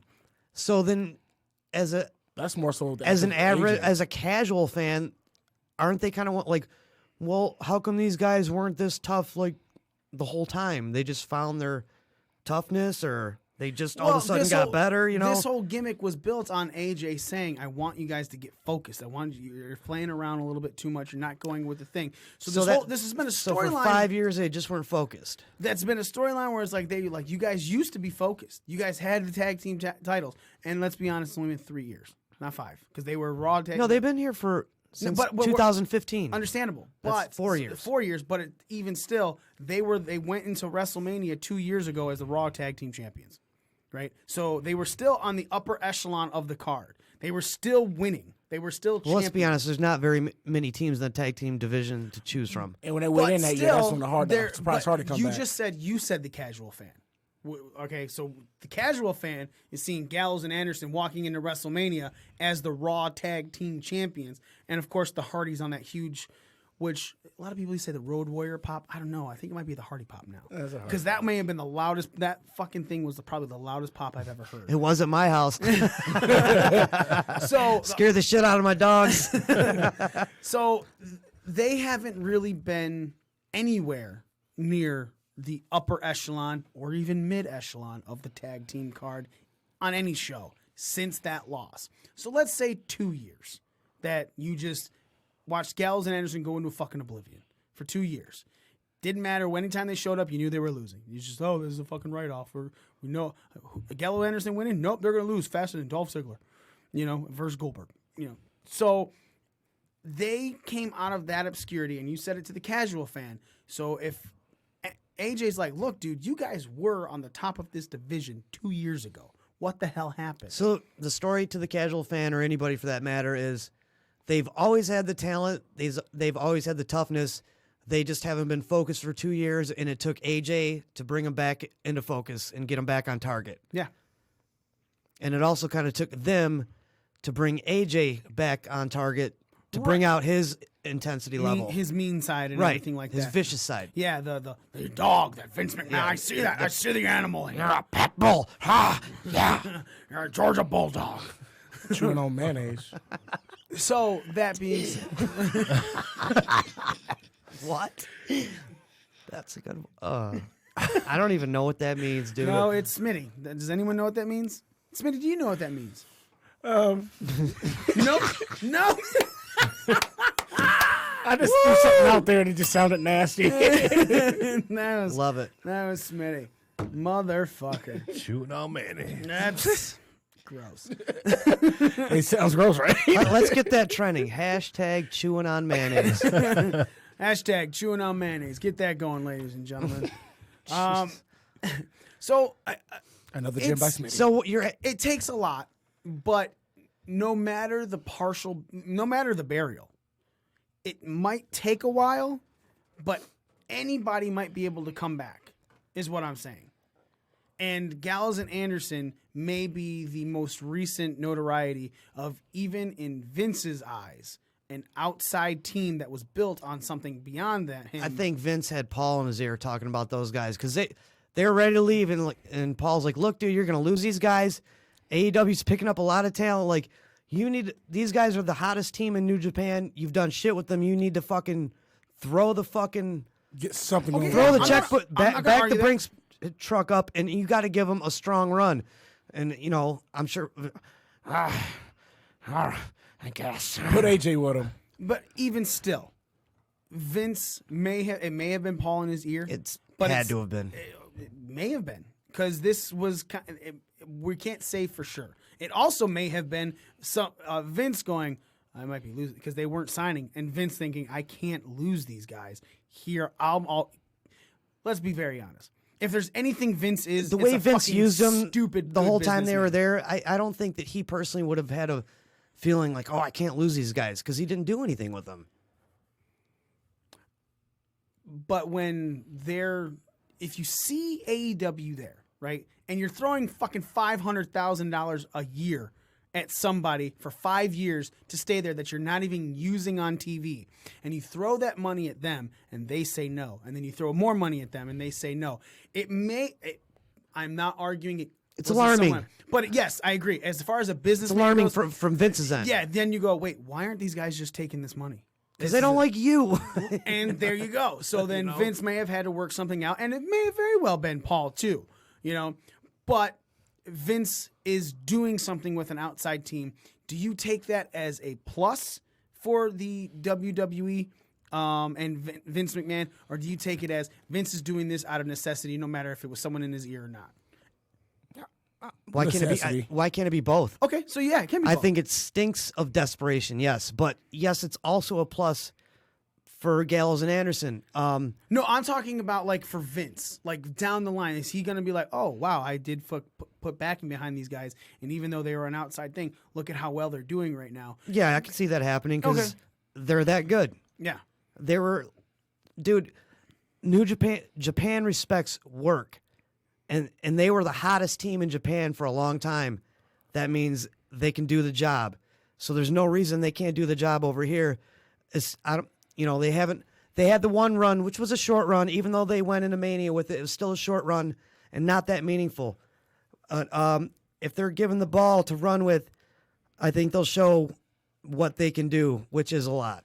And I really think they need to keep having the titles on AJ and Gallows and keep that whole faction strong. To keep that whole faction strong, because honestly, in my honest opinion, I think Lesnar's going to hold that title till Mania again. And you got to keep that mid card. You got to keep that mid card strong while Lesnar's not there. Well, Lesnar's been showing up for work a lot more lately. Once again, he showed up for the Saudi show right before 2 weeks before the Saudi show. He shows up 2 weeks before SummerSlam. No, that's fine, but it's also still more often. You have seen Brock Lesnar. You've seen him since a he lot came back more at often. Money in the Bank. He's been back way more often. Yeah, almost every other week. Right. Yeah. And that's what we even said. We said, look, we don't hate the fact that Lesnar was champion. We hated the fact that Lesnar was champion and you didn't see him. I wish he would have held on to the Money in the Bank longer, because that brings intrigue, or that's not the right word. It brings... No, yeah, intrigue. Is he going to cash in? Is he going to cash in? That's intrigue. Yeah, suspense, you're right. I guess. Oh, suspense. Also a great word, bro.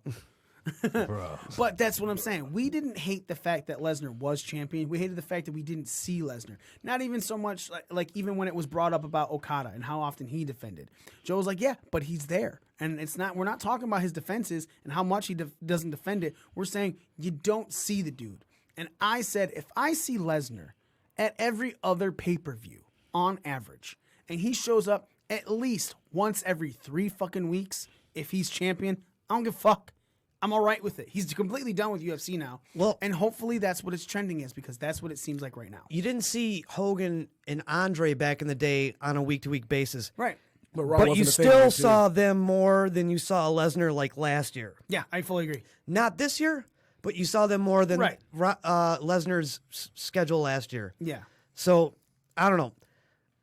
I already said, when he retired from MMA, I'm like, that made me happy. I'm like, now I can get behind Lesnar more. Now he's just a wrestler. Yep. And you can see it in his performance and his number of dates that he's performing on. And he's having It seems like he's actually enjoying himself for once. Like, he actually seems like, hey, man, this is cool being a wrestler. I'm not just here for the paycheck. All right, so Nick, as the casual fan of our group, right, you're seeing Lesnar show up like this. Are you bought more into Lesnar, or are you kind of wishing he didn't hold the belt? No, I'm definitely bought into him more because, again, I completely agree. When you, not even just the fact that it's Brock Lesnar not showing up, but a fucking one of your main titles not on a regular basis, not being on your show on a regular basis, not even defended. That, to me, that title lost a lot of credibility for a little while. I'm just, how can it not? You never fucking see it. It barely gets defended, but now he's showing up, like you said, every other week. He's making it. He didn't even have to defend it at SummerSlam, and I'd still find it more entertaining now and more credible than when it was last year. Like with the comparison to Okada, it's like he only defended it so many times too, but every time they had an event, he was there, whether it be wrestling a singles, a tag, or a 6-man tag or whatever. you still see Okada and the belt at every single New Japan event, you know? Right. So it's not like it's a little bit off to be a true comparison, you know? Right. But at the same time, it still makes more sense that we see him more, so at least he's around in that aspect of everything that's going on. Which is probably why no one said a word about it with Okada, because they were like, well, we still see him all the time. Right. I'd still like to see him in a match every so often other than a pay-per-view. Even one match in between pay-per-views. Not even a singles match. Yeah, because tag match. That would, I mean, they're talking about popping ratings for Raw. That would pop a rating for Raw. Yep. Having, you know, like, oh, we're advertising Brock against so-so tonight, you know? Right. I agree with that wholeheartedly. 100%. Up next, let's go into SmackDown, because SmackDown had some stories that carried over from Raw. And we're going to specifically talk about the Roman Reigns stuff. So Roman Reigns, as we mentioned, the Usos drunkenly drove into his car on Raw. Come on, Us. Samoa Joe was standing there, and Samoa Joe went into immediate, holy shit, stay down. We're getting medics out here and everything. And kind of seemed like, you know, you're watching this going, oh, all of a sudden Samoa Joe cares about him. But I think Samoa Joe's, no matter what, his character has always been, I'm going to fuck you up. No one else is going to. I'm going to fucking kick your ass. I want my apology. I'm going to beat your ass. Yeah. That's pretty much what So he saw that when Roman was hit, obviously he was still gave a shit a little bit about him. Roman cuts an interview on SmackDown Live to where he said, it wasn't Joe. I apologize. You get my apology. You wanted it Chris Jericho. Thank you. I mean, I'm sorry. You wanted it Samoa Joe. I'm sorry. And Mark. Then later in the show, as the show ends, it's Roman going into the locker room and he goes, I want everybody out. Well, not everybody, because Buddy, stay. So Buddy Murphy's there, and Roman has a conversation. He goes, I saw the footage. You were fucking there, bro. You know, them jumping with the internet. Because let's be honest, the internet is what showed it was fucking Buddy Murphy. Yeah. Or someone that looked like Buddy Murphy by the forklift. So Roman goes, who was it? Who the fuck was it? And he goes, it wasn't me. I don't know who it was. And even if I did know, fuck you. Paraphrasing, guys. SmackDown Live. Yep. He'll say it on PG Fox. television. He'll say it on Fox. And then wasn't me, you cunt. Roman starts beating his cunt.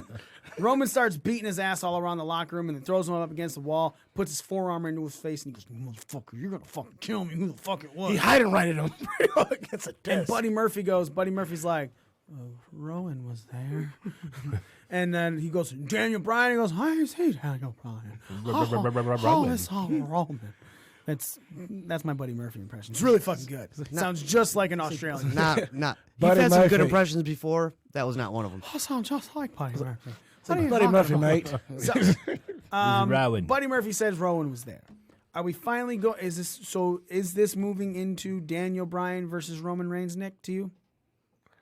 Yeah, if it was Rowan, and it kind of looked like him in the picture, but I wasn't thinking Buddy Murphy, but in the picture it was also The internet was all like, oh, Buddy Murphy. It was a little short to be Rowan, And but he's like, it wasn't me. WWE even put up a poll. Yeah, and that's it. Yeah. 80% of people thought it was Samoa Joe. That's Buddy Murphy saying who the fucking poll was. Nick, Roman Reigns, Daniel Bryan, you think that's where this is going? And is the ultimate culprit Daniel Bryan? I'm still worried about what the damn announcement he was supposed to be making a couple weeks back was. yeah, I guess we'll never see that. I hope we don't. 'Cause I heard it was like saying he was going to move to 205 Live, and I was like, no. Well, that was a rumor. That's still a rumor that he wants to move to 205. So, Joe, Oh, that would be terrible. Joe, is Daniel Bryan the ultimate culprit here? Or could this whodunit keep going further? No, I think it's Daniel Bryan. It's going to lead to a Reigns-Bryan match where Reigns goes over. You know, Rowan does Daniel Bryan's bidding. He's like the modern-day Festus to CM Punk, you know? So he just does what Daniel Bryan tells him. Because he's bald? No, because he's stupid. Okay. Smitty, to you, is Daniel Bryan the ultimate culprit in this whodunit? Yeah, he told Rowan to do it. All right. Well, then, if Daniel Bryan is the It was me all along. If Daniel Bryan is the ultimate culprit, then did they blow their wad on this too fast? Yeah, because I think they just wanted to rush to get something for Roman for SummerSlam. So they just kind of they could have drugged this out, but they wanted to get Roman on that SummerSlam card.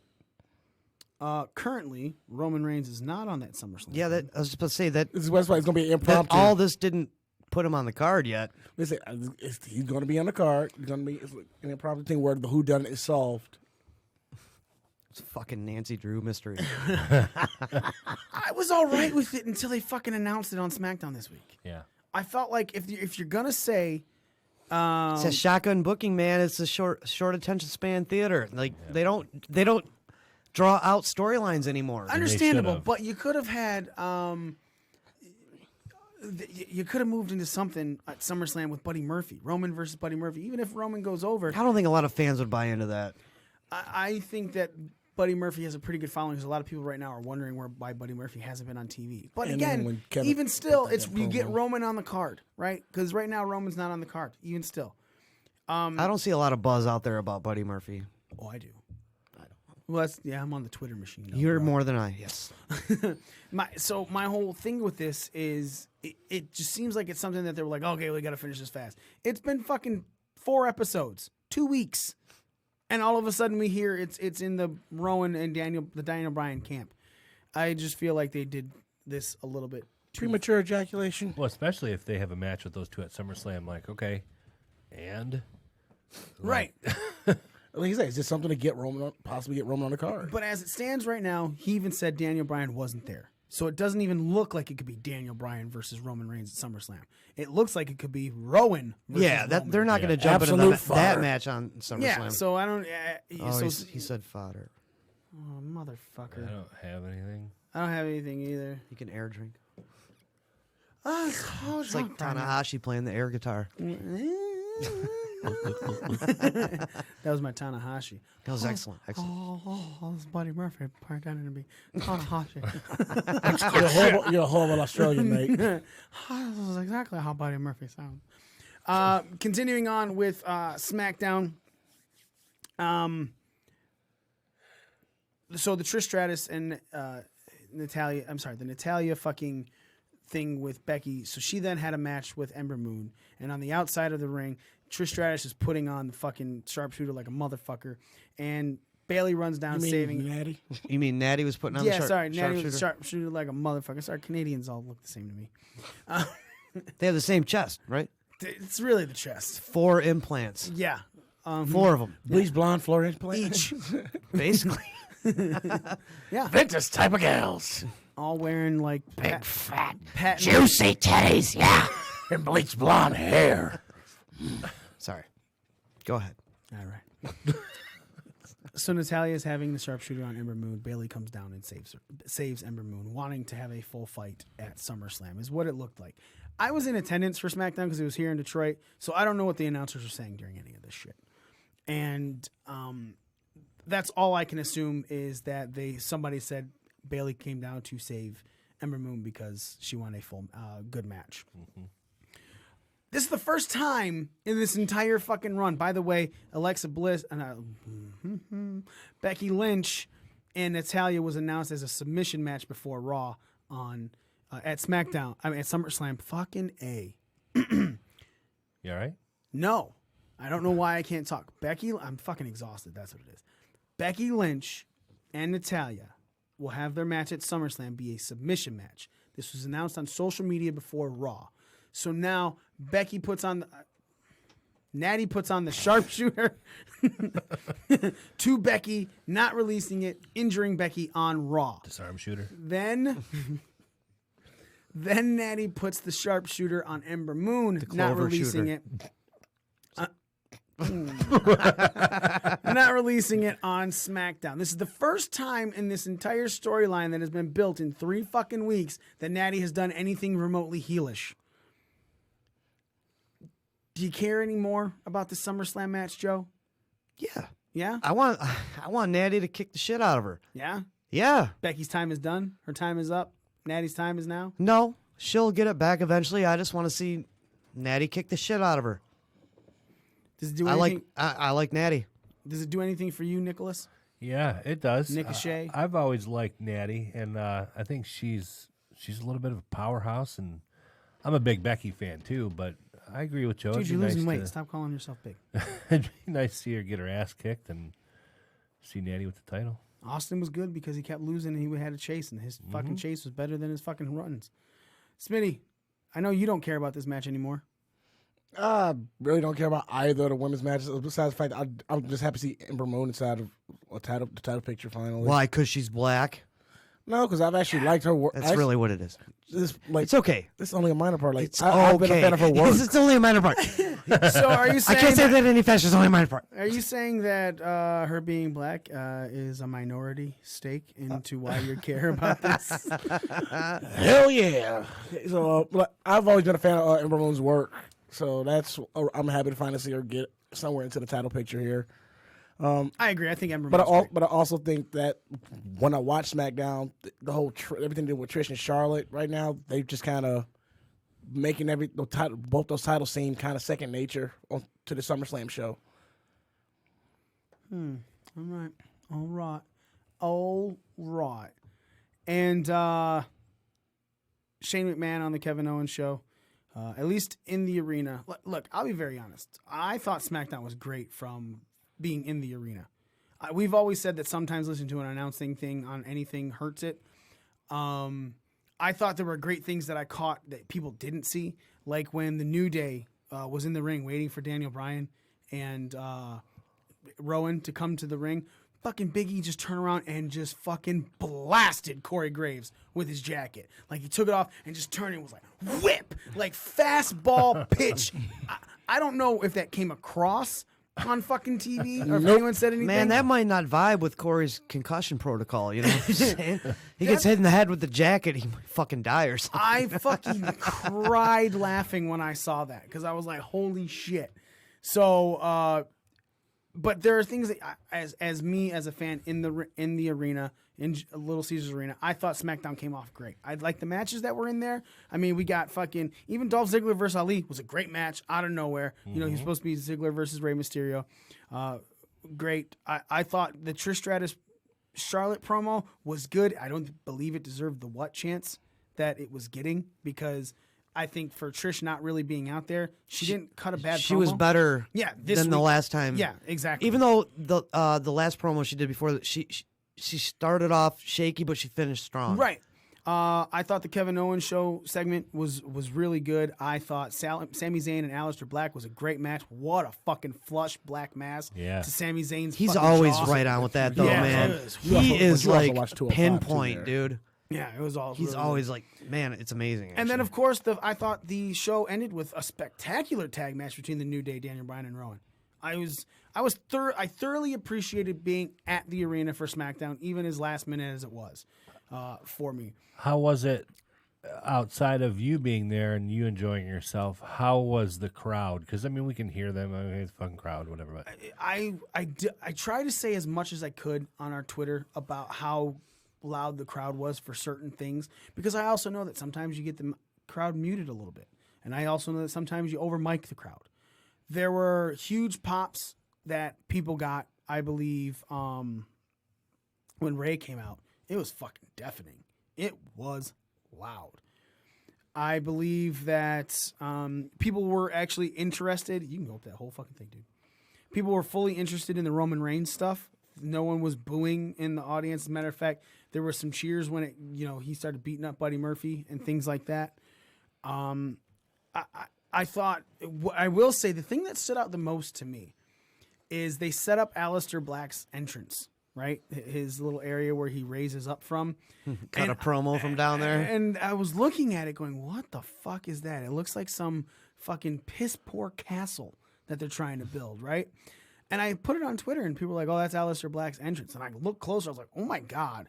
It looked janky. It looked so poor. It looked like it was the garage sale version. Doesn't matter. You can't see that on TV. But I agreed with that. So when I watched that, and I saw it back on television, I was like, man, because he's just laying there, and he cuts his promo saying, that match is now. I was like, holy fuck, this thing... I would have never guessed that that's what he comes out of. And then some other people said they've seen it on Raw and it's different because it's like more so from the stage rather than. I'm setting up on the side of it. It sounds like. You said what? Where'd they set it up? Oh, on top of the stage, okay. Rather than on the side of it on Raw and things like that. That's what I'm saying. Like so on the side. Yeah. So that was the only thing that just looked completely garage sale to me. over all the stuff that you watch him set up the Kevin Owens show and things like that. But it was the only time that something looked so super garage sale to me. And the time that thing looked the worst, I don't know whose idea it was to get that camera angle on Kevin Owens under the table from the direct side of the table, but you could literally see that table did not touch him. Yeah. And I'm like, what the fuck are you doing here, guys? Yeah, but did you from inside the arena? Did you see some of the shots that Shane was laying in? Yeah. Oh, he was stiff. He was stiff as fuck. Yeah, I was. Oh, yeah. I mean, lazy ass man Terminator. I mean, he was he was potatoing the fuck out of Kale. Let's He be was. honest. I was like, God damn. Like, dude, like, I don't know. I have mixed feelings about Shane. We all do. You know what I'm saying? Everyone says it's funny. Shane McMahon. Because I heard he's always really rough and a little bit reckless and always stiff in the ring. Yeah. And I heard Jericho talking about it once, like how he was laying some shit in, and Jericho had to, like, even though it's Vince's kid, like Jericho had to like recede him, like, calm it down, big boy. You know, like, take it easy now. You know. Even Bubba said the same thing. Bubba Dudley. He said it. He told Shane. He's overzealous. Yeah, he's trying to do a little bit too much. He's a mark for his own self, dude. Which is fine. You should be a mark for your own self. If you're not going to put yourself over, who the fuck is? And it's a little bit Dolph different. Ziggler. Damn. Man, Smitty, that's two. As tonight. Ron Simmons would say, damn. That's good, Smitty. I'm proud of you for that one. Look at you coming in twice. You made it funny. Are you afraid of Z? Is that what it is? When Z's here, you're just like, oh god. No, because you turn into Buddy Murphy. But no, part of me just feel like I don't know. I'm not afraid of Z. You're not a fan of Z? What did he do to you? I'm not a. How did you say not a fan? I'm not afraid of Z. You guys hear that? Shots fired. Right? I'm not a fan of Z. Oh, man. Post that everywhere. I can't believe that's I said I'm not afraid of Z. He said it again. Right. I can't wait, man. I'm gonna make a fucking sound clip of that. Like Z's gonna come in and be like, I'm not a fan of Z. Whoa, you hear that? He said it about you again. Son of a bitch. All right. So this is basically going into the SummerSlam, which we will make our picks for Pro Wrestling Scorecards. The scorecard is coming out Wednesday, on Thursday the 8th at 6 p.m., if that's when you're listening to this show. So we'll give a quick rundown of what they have. Universal Championship match, Brock Lesnar versus Seth Rollins. Raw Women's Championship match, Becky Lynch versus Natalya in a submission match. The WWE Champion, Kofi Kingston versus Randy Orton, which is something that just hasn't been pushed at all. I mean, They just give video packages. They've been doing packages. Cool. Once a week. You haven't, outside of what, 2 weeks ago, you had them in the ring together? Yeah. Oh, I'm so bought into this. SmackDown Women's Championship match, Bayley versus Ember Moon. KO versus Shane McMahon. If Kevin Owens loses, he's out. He'll quit. Finn Balor versus Bray Wyatt, The Fiend, which again, I get it. Bray is on vacation. I mean, not Bray. Finn is on vacation. He's going on But there is no, he is on vacation. Have you seen Finn Balor since he lost that IC title? I've seen him say, the I've one seen Ali go fucking for time. it twice. Yeah, the one fucking time he was in there was to set up this SummerSlam match, and you ain't seen him fucking back since. He's supposed to be on Smackville, but that's when he first started taking his hiatus. So, United States Champion AJ Styles defending against Ricochet. Trish Stratus coming back for one more match against Charlotte Flair. Tickets for SummerSlam available now. That's going to be a great match. Goldberg versus Dalton. Literally, it's in the middle of the matches. They have tickets for SummerSlam available. Which means now. SummerSlam's not sold out. At all. Goldberg is taking on Dolph Ziggler. And the Cruiserweight Championship match, which was decided at 205 Live. That was a good match. SmackDown in a six-pack challenge. Only Lorcan won that. And he'll be facing Drew Gulak for Drew Gulak's Cruiserweight Championship. So the Aleister Black Zayn match is off? They put it on SmackDown. They put it on SmackDown. So are either of them wrestling each other again or anyone else? Nothing? That's all that's announced right now. And they that's just why took it off the card and put it on SmackDown, huh? That is why that's kind of Pro weird. Wrestling Scorecard said that they're delaying the SummerSlam card because they're just expecting matches to be announced. That's 10. That's 10 for SummerSlam.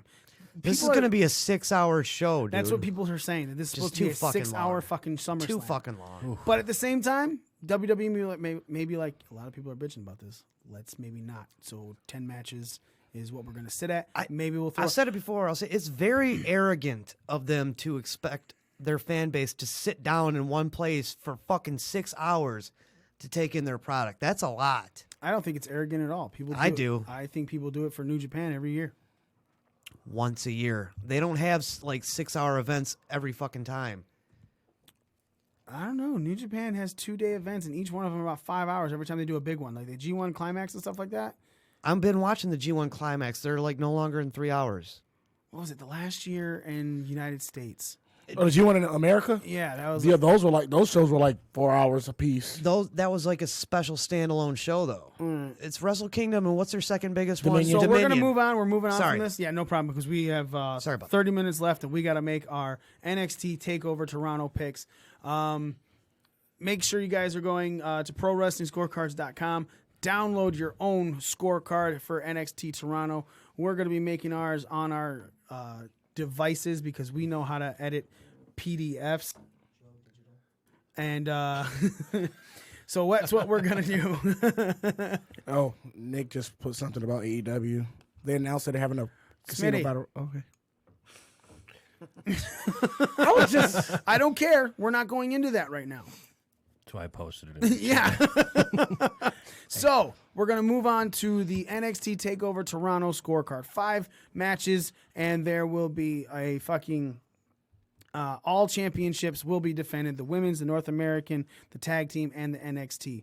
1, 2, 3, 4, and 5. The first match is the women's championship match.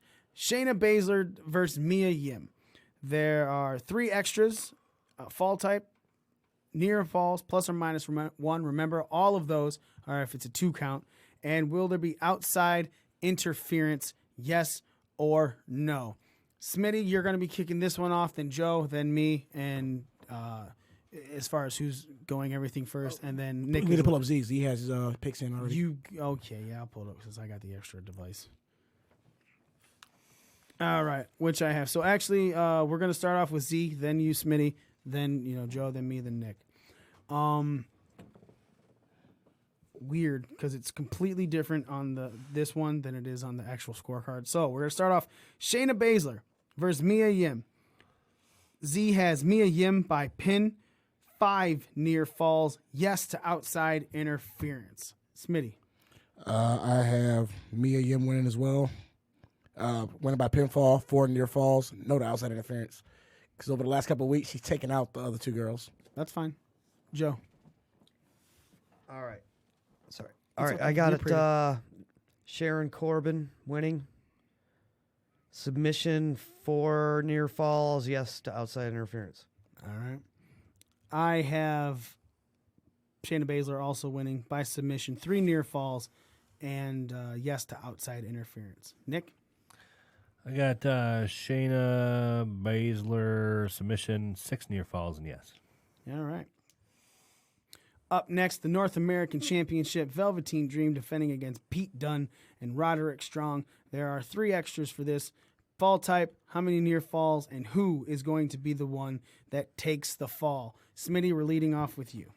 I have Dream retaining by pinfall, 6 near falls, and Strong taking a fall. All right. Joe. I got Dream retaining. Let me click on it again. Pinfall, 7 near falls, and I also have Roderick Strong taking the pin. All right. I'm going to go with Roderick Strong by pinfall. I'm going to have 6 near falls.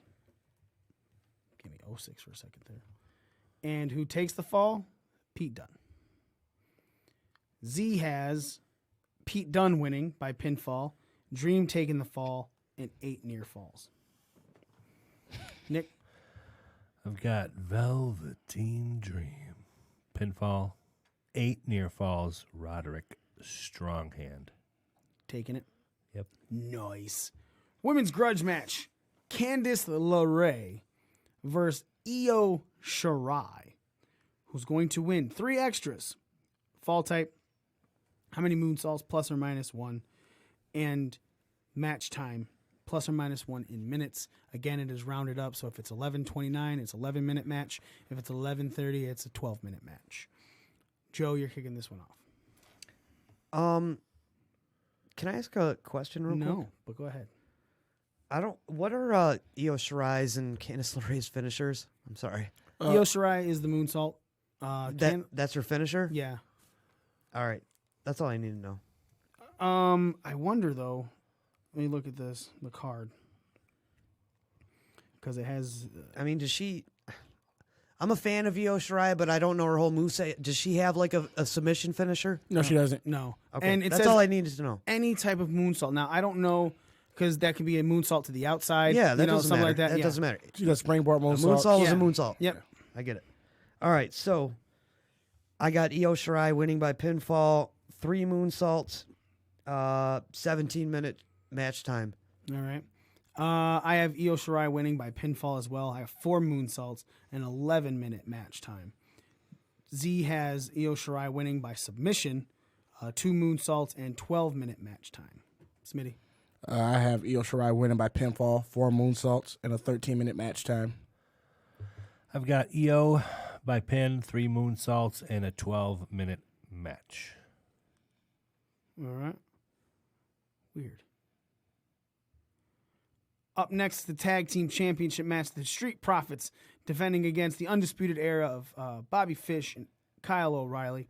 There are 4 extras in this fall type. Who makes the fall, who takes the fall, and the number of aerial moves, plus or minus 1. I'm kicking this one off. I have Undisputed Era winning by pinfall.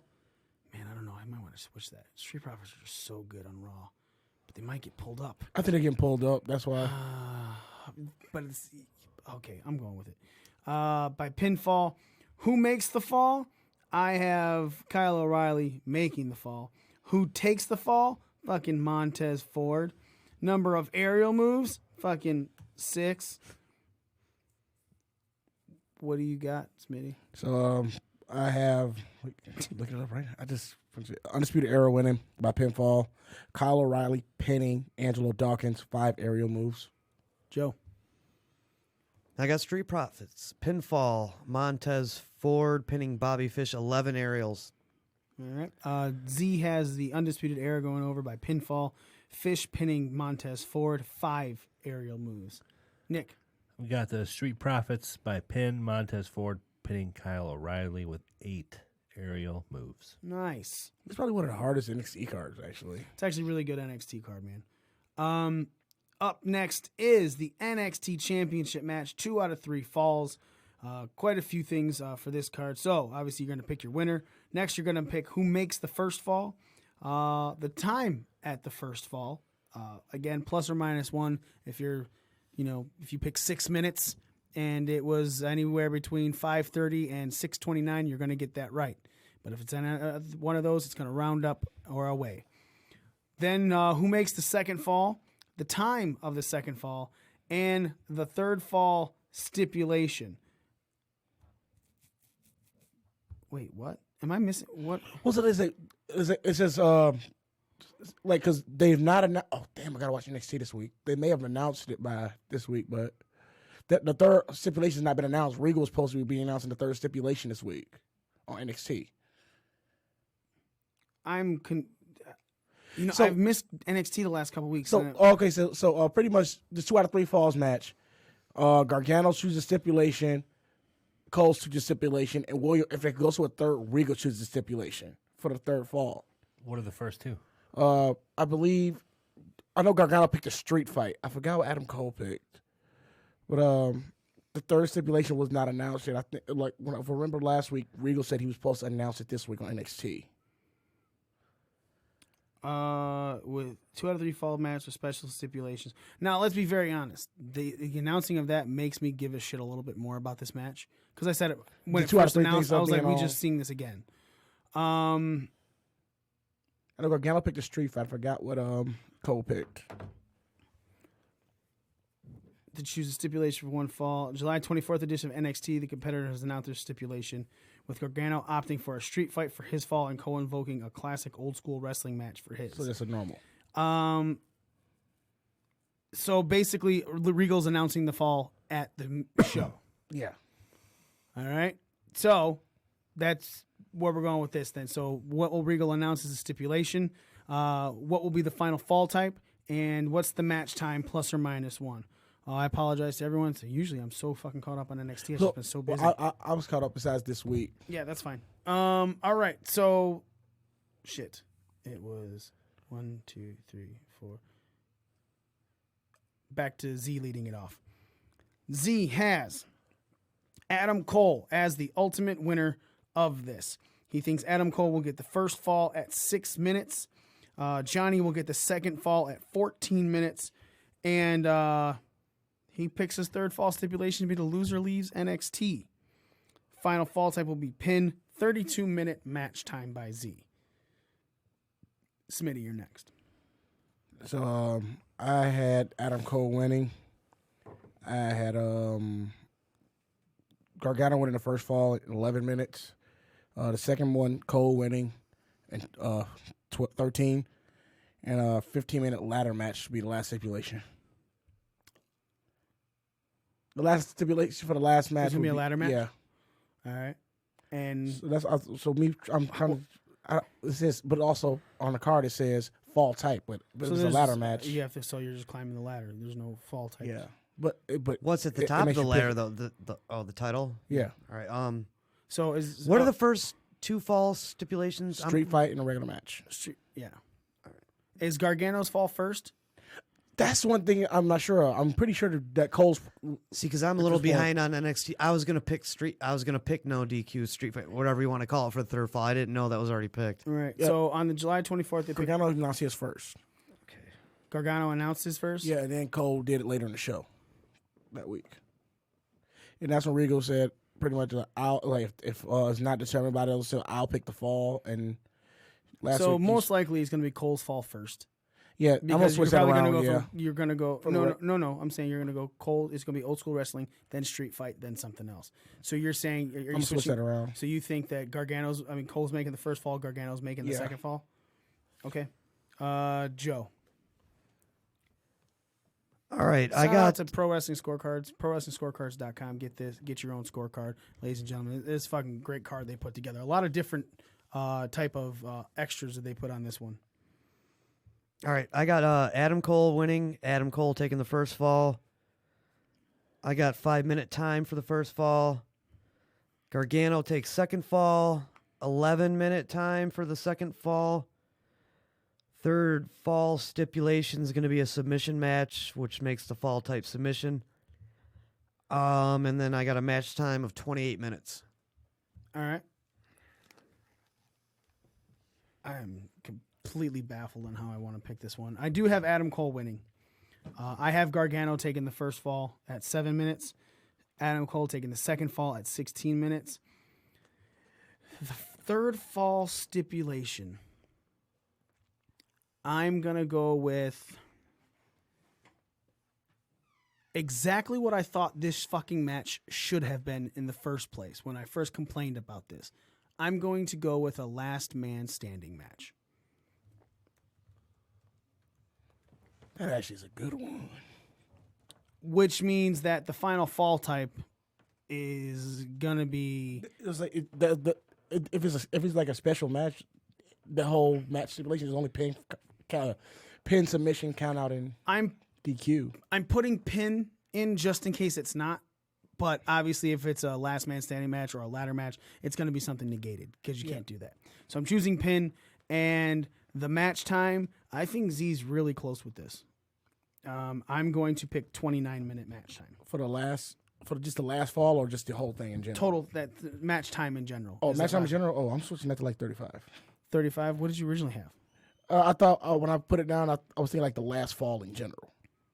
Because I was thinking about the whole match and like. Can I ask you a question? Why would the last fall in general be a different time than the full match time anyway?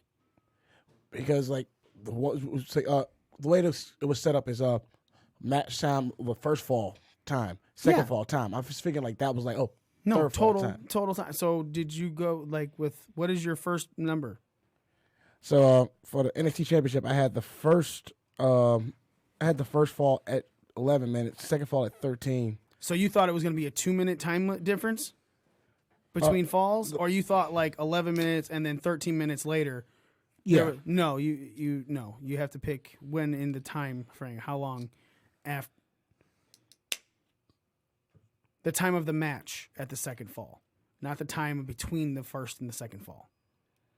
That's why the match time is the final number of how long do you think the match is. Okay, so I interpret that way differently then. Okay, so you have 11 minutes, then you're going 24 minutes. 24. And then you're going 35? 35. 35. All right. Joe, did you have that right? Yeah, understanding properly? Yeah. Okay. While you were away, I'll tell you my picks again real quick. Nick, we're giving you another second. I picked Adam Cole to go overall, Gargano to take the first fall at 7 minutes, Adam Cole to take the second fall at 16 minutes, and the third fall stipulation to be a last man standing match. And just choosing pin because obviously it's not. I don't think it's going to be a fall type at all. Well, and then 29 minutes. Last man standing match. The winner would win by like a TKO, like a count out. But that's not a count out. Well, it's like a standing count out in boxing, not out of the. You know what I mean? That's not a pin. No, there's got to be another term for it. No. Well, that's what I'm saying. It's not going to count. I think it's just going to be a wash. There's not going to be 3 points there, no matter what you pick. But I'm choosing pin in case it is something that has a pin involved, and Cole gets it win by a pin. But if it was a last man standing match and someone did win by the loser, obviously not getting up by the 10 count, how would you articulate that as a fall type? But I'm saying that's why it's just a knockout. Then how come you don't pick knockout? Because knockout's not on here. Oh, yeah, I guess. Count out, but yeah, that's not. I see what you're saying. I'm just Can't you write it in though? No, I can't anyway. Okay. You can. I think you can with names if a name doesn't show up. Yeah. But I'm choosing pin. However, after we talk to Pro Wrestling Scorecards, if they say it's also possible, if that's what it wants to be, and we can make it, you're right. I will go with a knockout because that's what it is. Nick, you're up. We got Adam Cole ultimately winning. He's going to take the first fall, an 11-minute match for the first fall. Johnny Gargano is going to take the second fall at 18 minutes. And I liked Z's idea with the loser leaves NXT. Pin, 27-minute match time. All right. Up next is the announced table destruction. English and Spanish, safe or destroyed. Smitty, you're leading this one off. Both tables will be safe. All right. Joe? I got English destroyed, Spanish safe. All right. I also have English destroyed and Spanish safe. Z has both tables safe. Nick? I have English destroyed and Spanish safe. All right. Up next are the unscheduled appearances. 5 people in NXT that you think are going to make their appearance. Again, Shayna Baszler does have Jessamyn Duke and Marina Shafir listed with her. So you cannot pick those as for scheduled appearances. Your scheduled appearances as it stands are Adam Cole, Angelo Dawkins, Bobby Fish, Candice LeRae, Io Shirai, Jessamyn Duke, Johnny Gargano, Kyle O'Reilly, Marina Shafir, Mia Yim, Montez Ford, Pete Dunne, Roderick Strong, Shayna Baszler, and Velveteen Dream. So you can't pick any of those and get 5 points for them. Joe, you're leading this one off. I already, fuck, man, I don't know. Matt Riddle. Okay. That's the only thing I got right now. Seriously, like I didn't even see that they listed Shafir and Duke, so those are my other 2 picks. All right, well, start giving us names, bro. Okay. Fuck, dude. I don't know. Fuck, dude. Fuck, dude is listed. Christian, KO, and the other KO, Cassius Ohno. He's going for the old Canadians here. I don't know, man. They are in T.O. How many is that? That's 4. Mm-hmm. So I need. Fuck, man. I don't know. Shawn Michaels. He's a trainer in NXT. Oh, that's he doesn't count. Fuck. Sorry, Stucco.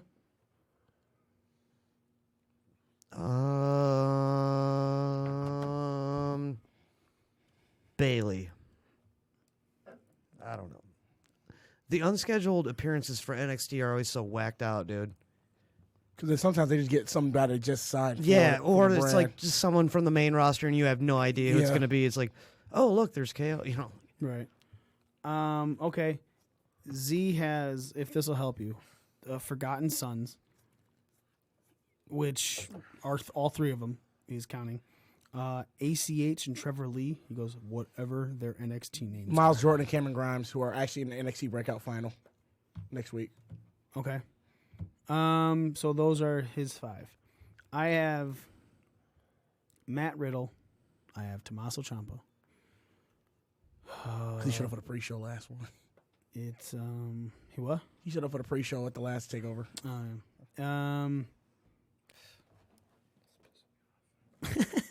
What, the extras? No, I lost my whole fucking card because I hit back and I didn't hit save. Oh, that's Now I'm fucking pissed. Bum, bum, bum, bum.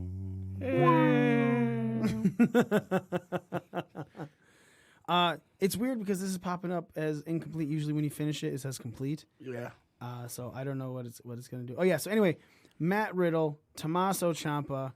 I think that let's see, Killian Dane just attacked Matt Riddle. Oh, they were supposed to have a match tonight and then no contest.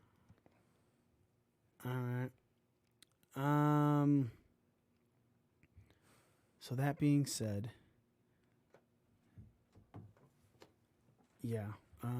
What did you say their names were again, Smitty? Miles Jordan and Cameron Grimes. Miles Jordan. Miles. Cameron Grimes. Yeah, I guess can I change some of my picks for for sure, that? man. So yeah, I have Matt Riddle, Tommaso Ciampa, Miles Jordan, Cameron Grimes, and I'm going to go with. I agree. This is fucking tough, especially when you missed a couple weeks. A fucking it. What are the What are the Forgotten Son guys' names? I fucking hate those guys. So you got Jackson Riker, former Wesley Blake. And Yeah. Steve Cutler, or whatever his name is. Jackson Riker's not even on here. What's fucking Punishment Martinez's new name? Oh, Damian Priest. Damian Priest. Because they got him in a program. Actually, they got him in a program with Keith Lee that just kind of started.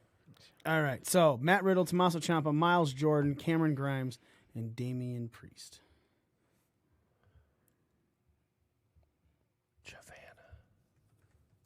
Smitty, who you got? I got Miles Jordan, Cameron Grimes, Killian Dane, Matt Riddle, and Edge. Oh, because Beth Phoenix. I get it. All right, Joe, you said you were switching up? Yeah. All right. I got Riddle, ACH, Wesley Blake, Keith Lee, and Damian Priest. What's ACH's? Miles Jordan. Okay. I had to type that in because Yeah. Nick. Yeah, Tony Storm, Jackson Riker, Wesley Blake, Matt Riddle, and Bailey. Ooh, Bailey. I have Ronda Rousey. Just kidding. All right, that's it for us. We'll make our SummerSlam picks very soon, ladies and gentlemen. You will see those. We will post them up. And we're going to have fun. Remember, man, SummerSlam. Fucking SummerSlam. SummerSlam, mate. SummerSlam.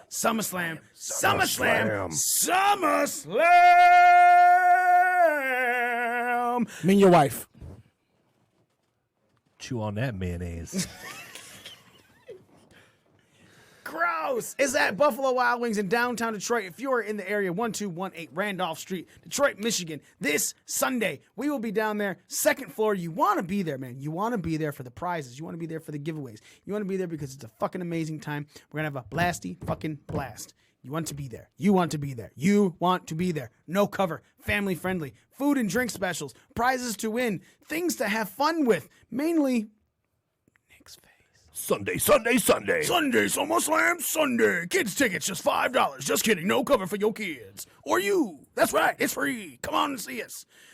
Ladies and gentlemen, All the Smitty's meats you can eat. before we go, there was fine. there was a recent announcement by AEW. Okay. It's kind of a big deal, ladies and germs. I didn't even realize I was logged into my Bang Bros. You pay for it? Look, man, sometimes you gotta, these hoes need money too. Okay. I got Pornhub for free. Oh. All right, fine, whatever.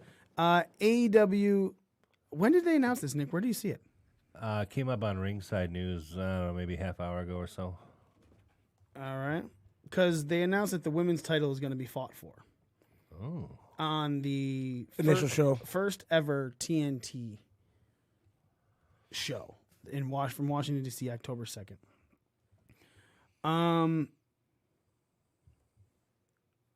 There it is. I found it. And AEW announces Casino Battle Royal for women's title shot. Royale. Sorry, Royale with cheese. It's on Ringside News, as you said. And the article reads like this, written by H. Jenkins. AEW's All Out event will take place August 31st, and fans will want to tune in during the buy-in event, which is their pre-show, because just like at Double or Nothing, the winner of the Casino Battle Royal match will get a future title shot. The big difference this time around is that the title shot will be the future AEW Women's title. It was revealed during the latest Road to All Out that the Casino Battle Royal match before All Out will be exclusively for the women. They announced a few participants already with Jazz, Ivelisse, Teal Piper. Yes! Sweet. And more will follow. Teal Piper is the daughter of WWE Hall of Famer Roddy Piper. I hope Nyla Rose is in that Ivelisse, match. baby. It's not just me. And, yeah, so with those couple announced, looks like that person's going to... How many participants altogether? 20? Don't know. Are they going to bring them out in groups of 5 again? I don't know. Ooh, intrigue. I like it. It's the word of the day. Ivelisse. All right. Moving on. Gross. The way you used to said that. I don't even want... Ew. He did it again. Billy Corgan made an announcement. For the NWA? The NWA. It's going to have a weekly TV show. They already did, kind of. No, they were doing that Hollywood shit, whatever Billy it was. Corgan? Yeah, Like he's Billy the owner. Corgan? He's on NWA. Really? Yeah. And James Storm is your national champion? Took it off Colt Cabana. NWA president and owner Billy Corgan released a video today announcing that the promotion will begin producing weekly wrestling TV series from Atlanta, Georgia soon. The first tapings will take place Monday, September 30th and Tuesday, October 1st. No word on the location of the tapings or where the series will air, but it looks to be a studio series that will see episodes taped and then released periodically as they do with WWE, NXT, and Impact Wrestling, among other promotions. ROH. Corgan said it's one thing to say you're rebooting the NWA. It's another thing to run matches on someone else's stage. We're very grateful to those people that shared their stage with us, most recently Ring of Honor, which was an incredible opportunity. But now it's our time to step forward, and it's time to bring the NWA back into the spotlight and run on its own oxygen. So we're very excited to announce that in October in Atlanta, we'll be doing our own television again. Didn't mention a station yet, though? No. Channel? It just said he's filming in Atlanta. Yeah. So... We know it's not going to be Turner. What? Why not? Because AEW. Idiot. Ladies and gentlemen. You're not wrong. Ladies and gentlemen, that's it for us. Thank you so much for listening. Make sure you go to www.breakingdownthering.com, and you can find us on all of our social medias. You can check out the host pages and everything that we got hooked up. Make sure you do that. If you guys are interested at all in maybe coming on our show, bdrcast@gmail.com. Send an email. We have no problem fucking talking to people. We fucking love you. You can catch us out at StarCast Labor Day weekend, Thursday, Friday, Saturday, and Sunday. If you guys are in the area, come on out to StarCast. Fucking have a goddamn blast at StarCast, man. There's so much going on. We'll be walking around. We'll be at our table. We'll be fucking talking to fans. You, if you're at fucking StarCast, we want to talk to you. We want to talk to people, ask them how their fucking thing is on Sunday after AEW's All Out. We'll be talking to quite a few people about the show, how they felt about it. Sit down with us at our table, have a little bit of a conversation. We hope to see you, and we can't wait to see you at StarCast. For your ring crew, Smitty. One and only Ricochet. Former and future champ, Whole fucking Joe. and for the lazy boy that stayed at home today, and for me, the almighty one. Thank you so much for listening. Ladies and gentlemen, we are out.